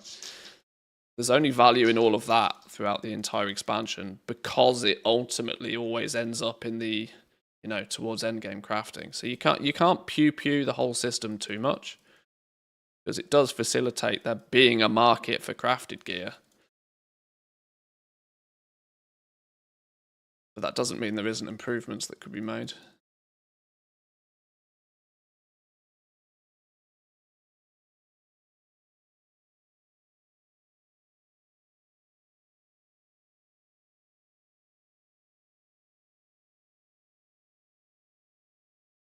$300-ish from selling mogs in less than a week. I'll take it.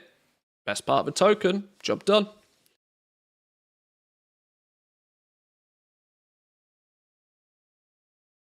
Most people know that you have to level them up because they don't want to do it. They just don't care for another's effort. Well, exactly. Yeah, exactly. And they've got nobody has any reason to care for the other person's effort either. Because the reality is that, well, if you don't craft it for me, that person over there will craft it for me. There's no shortage of people crafting. There's no shortage of people willing to level up their professions because of the allure of making a bunch of gold with them. And so people buying gear have no reason to care about the other person on the other end of the screen. And this is what I said a lot when we first saw the work order system, is that it shifts the power of crafting entirely into the hands of the buyer. Yet we all know what it takes to level up the professions to get to the point where you can press those 3 buttons and craft something guaranteed at quality 5. An awful lot of time, effort, materials, patron order, the whole shebang, right? We all know, we don't need to emphasize what it takes to level the professions up. But there's absolutely no reason for anybody else to care that you did it. Because if you don't craft for them, somebody else will do it. And whenever, this is why the path of least resistance ended up being, we'll craft for tips. And if you dare to even consider trying to charge all that front-loaded effort, you just get spat on. So, explain to me, Blizzard, how that is the, fun social engagement that you were looking for. Doesn't make sense to me. 3 silver, surely I can give that to a vendor for less.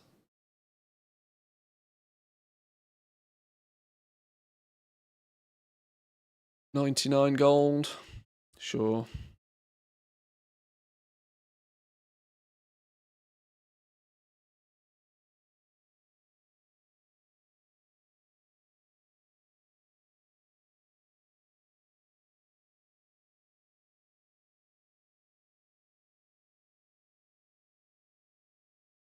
Nope. Not finding many deals today.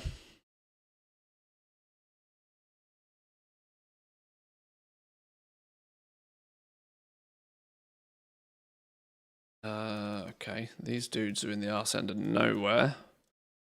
They should still be able to... kill the boss.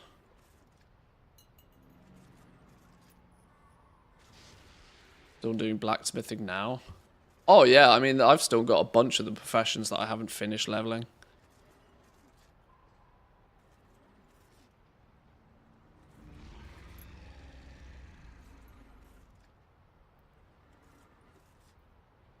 Best thing was the other day I log in and see an order on my smith just out of the blue. It was the second glaive for some dude. I crafted one of them 2 weeks ago.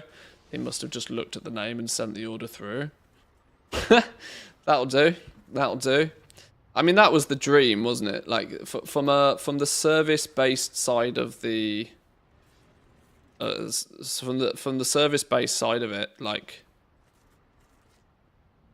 I don't think many people will have really got to this level, but a lot of people, or clearly the design was there that crafters would start to make a name for themselves.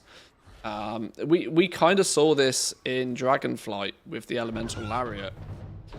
But it took an extreme scenario like the Elemental Lariat for that to become a thing, right? People started to figure out who on their server, especially in the early days, who on their server had the recipe to craft the Elemental Lariat.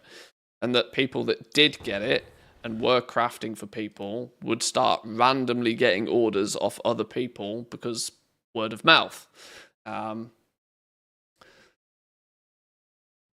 But like I said, it took an absolutely ridiculous extreme scenario like a 0.01% drop rate recipe that 5 people maybe on your entire server had to generate that kind of social feel.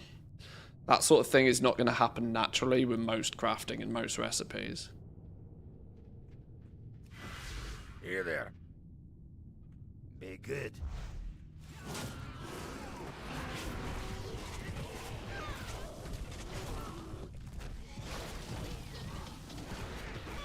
Crafting systems on a Friday, that's asking for it.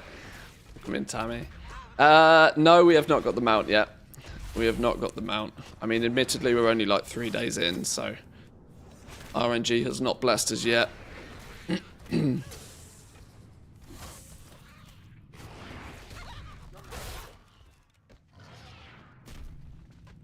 At least you didn't get a letter in the mailbox from a guy insulting you on how you made him a rank 4 instead of a rank 5. Meanwhile, in my history, I don't have his name recorded. You got the wrong crafter. Showed him on Discord later.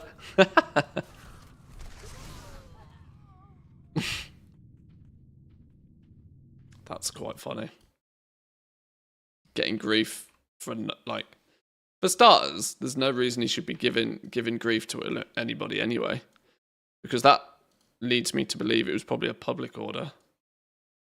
And unfortunately, that is the risk you take with a public order. But to then get a random mail off somebody, why did you make my order at rank 4? Some people think that putting rank 5 please, smiley face, in the text box is also enough for people to go, oh yeah, sure, I'll spend concentration on that.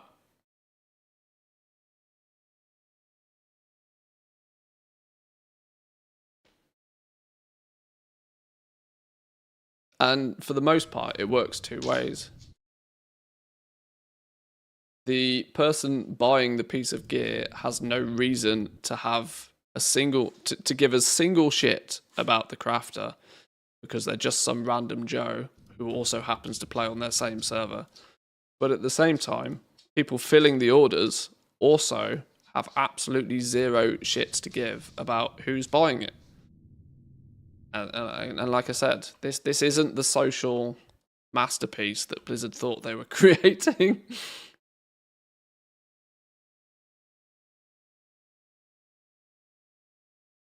I mean, Blizzard should understand. Look how flipping toxic your average pug can get. And these are people that have come together with a common goal. The common goal of down boss, get loot is still enough to generate huge levels of toxicity between players. Expecting two completely random people to come together and hug it out over a crafted piece of gear is madness. Absolute madness. No surprise it doesn't work.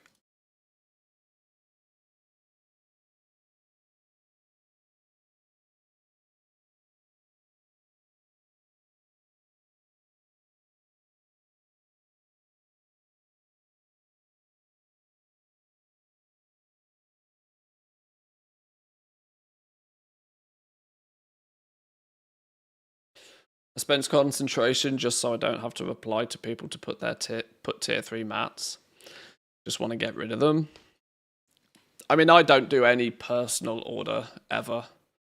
I mean, I've used craft scan a bunch this expansion, but at this point, if I catch a random public order because I'm doing my daily patron orders, then sure, fine.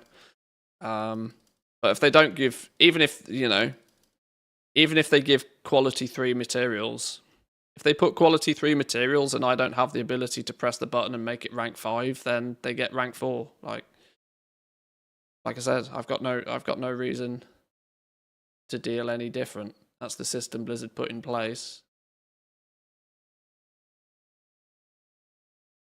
At the same time, it's probably, I do okay, if somebody tips fairly and reasonably, I might consider using concentration, but I've got no reason to.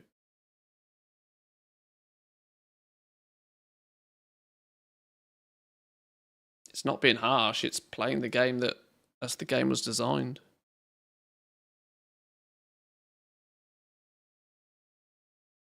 Rank 5, please, 1 gold tips. Yep, we've all seen them.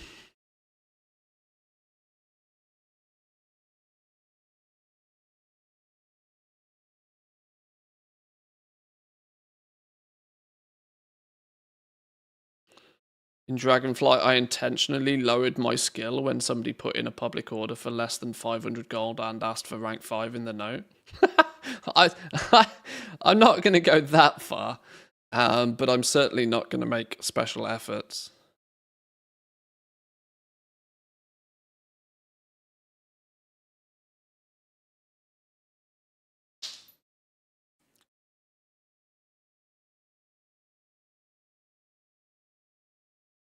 What we got over here? Little leftovers. That's a bit of a deal. That's steel. That's a steel size pet. 2,500 gold for that.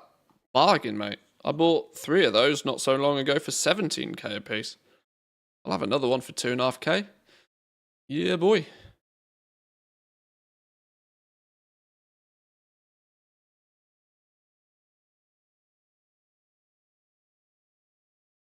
Algari Competitor's Amulet. For like 50 gold, sure.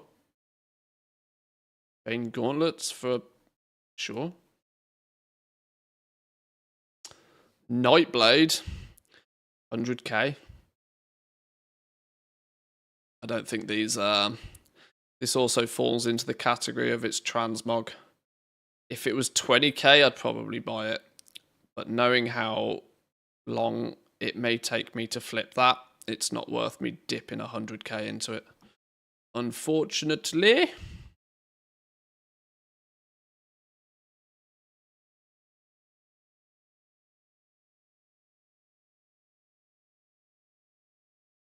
Wow. Lots of options, but nothing that really grabs me. Brackwater legging. What the hell are these? That's fake value at its best.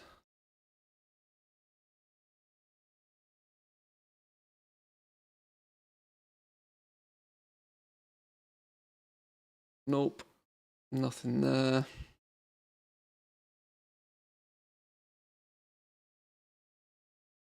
Nope. Nada.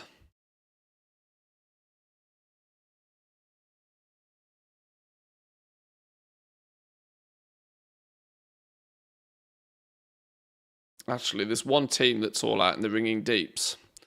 I'm never going to get to harvest their flipping Brewfest tokens, am I? I'm never going to be anywhere near to do the face-to-face trade.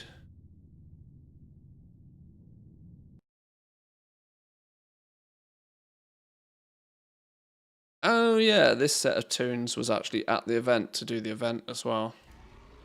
These are going to be a difficult one to face-to-face trade as well, unless I haul ass over to Orgrimmar to do the event as well. Which I'm probably not going to bother doing. The only reason I was farming the event on the hour, realistically, was to try and get the BOEs. But I'm likely to just wait till the end of the event and buy a bunch of the BOEs when they're cheap. And then guild bank them for 2 months. And then sell them. What we can do, though, is we can still do Core and Diabrew.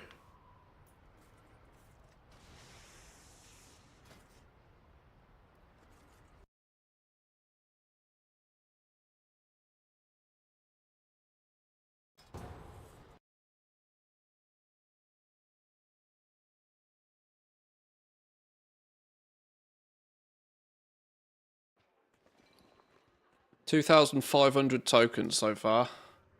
There's a few more lying around on a few tunes, but 2,500 out of 4,000 in a couple of days.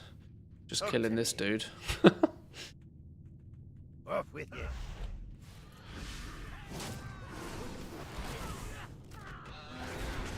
Technically, if I do nothing more than just a quick sweep over the weekend, I should probably get the 4,000 tokens needed to not have to worry about Brewfest for too much longer.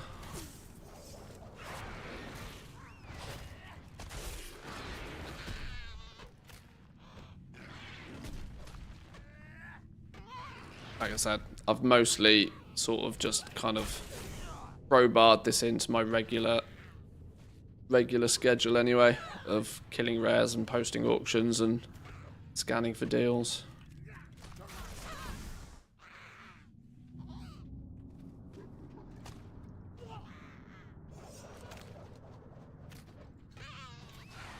Dead. Oh, kill him! Kill him!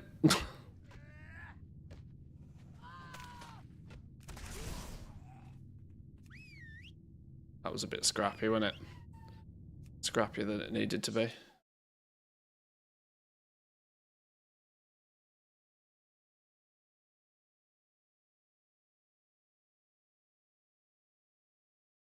Oh, no, dum-dum. Of course the other tunes are going to be able to transfer the tokens over because we're all in the same place, but when I do it, of course. I'm being slow. Clearly hungry. Oh yeah, these guys have got a shitload of tokens on them as well because they all had to do the intro quests. Oh, winning. 153 tokens? Cash money. Oh, 600 tokens across these dudes.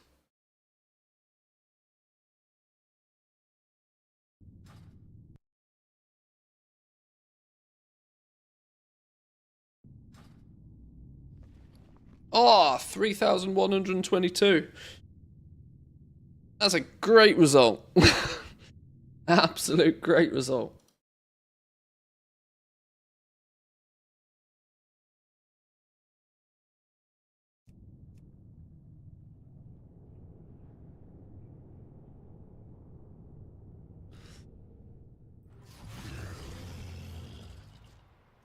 I tell you what, the time it took me to do those intro quests on these 4 tunes to get 150-ish tokens, it's probably 100 tokens per tune just doing those intro quests, isn't it? With only 800 to go,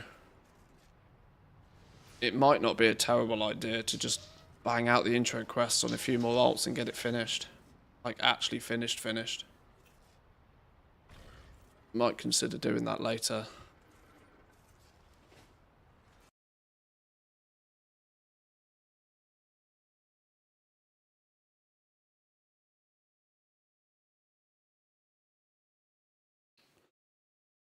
Isn't it a bit of a quick grab for the non-boxers just to make allied race characters, bonk the boss in the intro quests, and then dump them?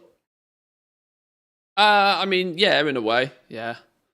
You can probably on level 10s do just that. I don't know. I don't know what the numbers pan out to be.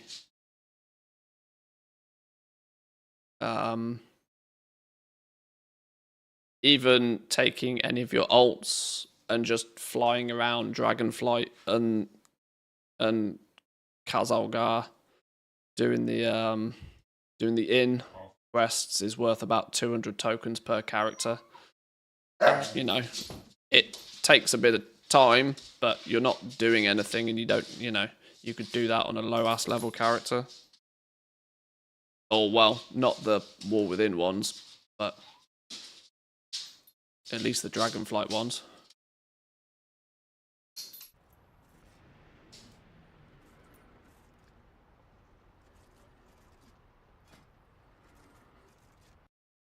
Right, all the doggos seem to have woken up as well. All the doggos are awake, which might mean it's nearly time. One last kill of this dude.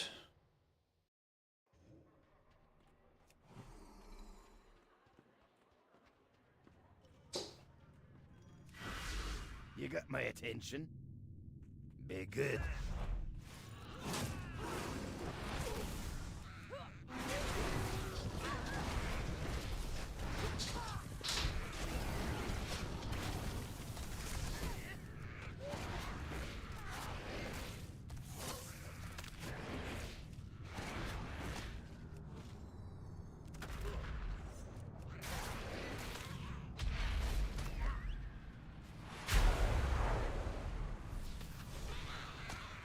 Kill him, pets. Pet do pet things.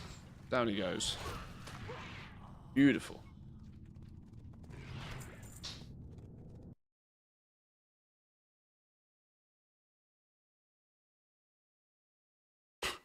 There's a sense of irony for me, though. The fact that they made it so that this mount can only drop on the first kill a day, but with a supposedly growing chance of getting it every day that you don't.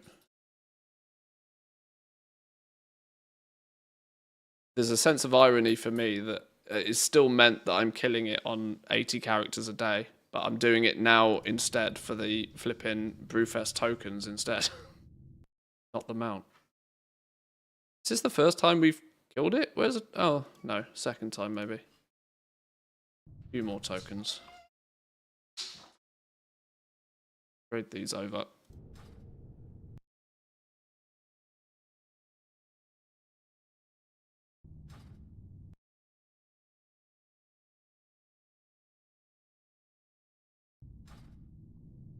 Then again, it's a little bit abnormal to try and grind out 4,000 Brewmaster tokens in 3 days.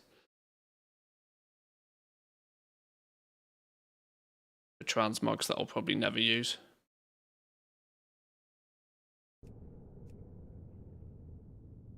Right.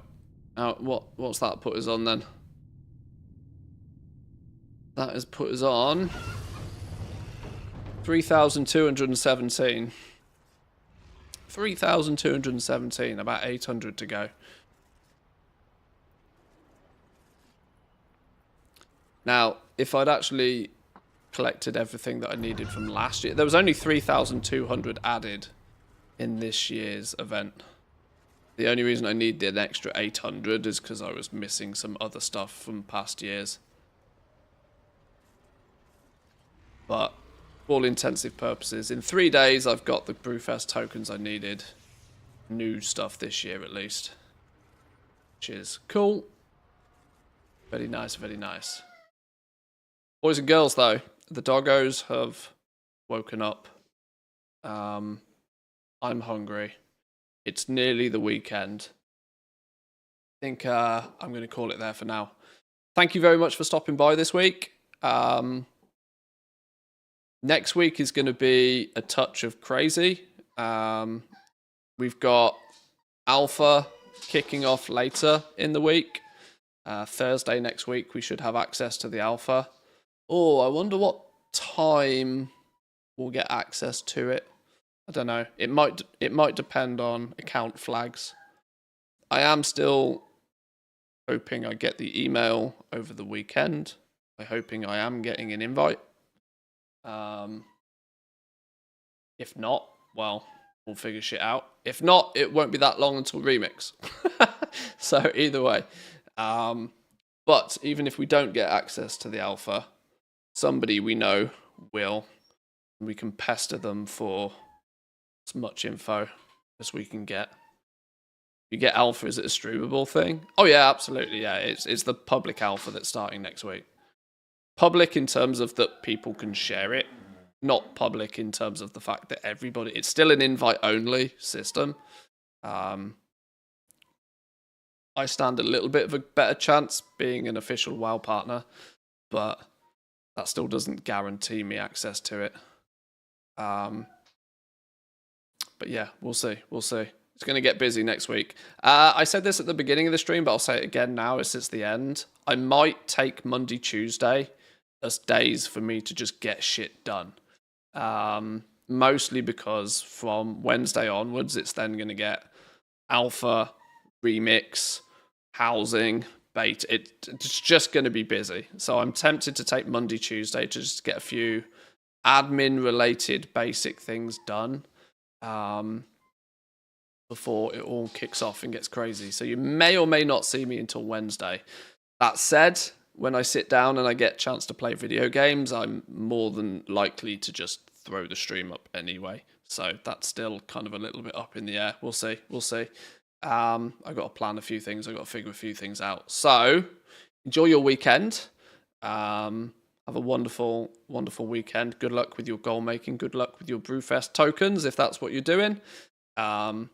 And yeah, I'll see you in a few days. Have a good one. Peace.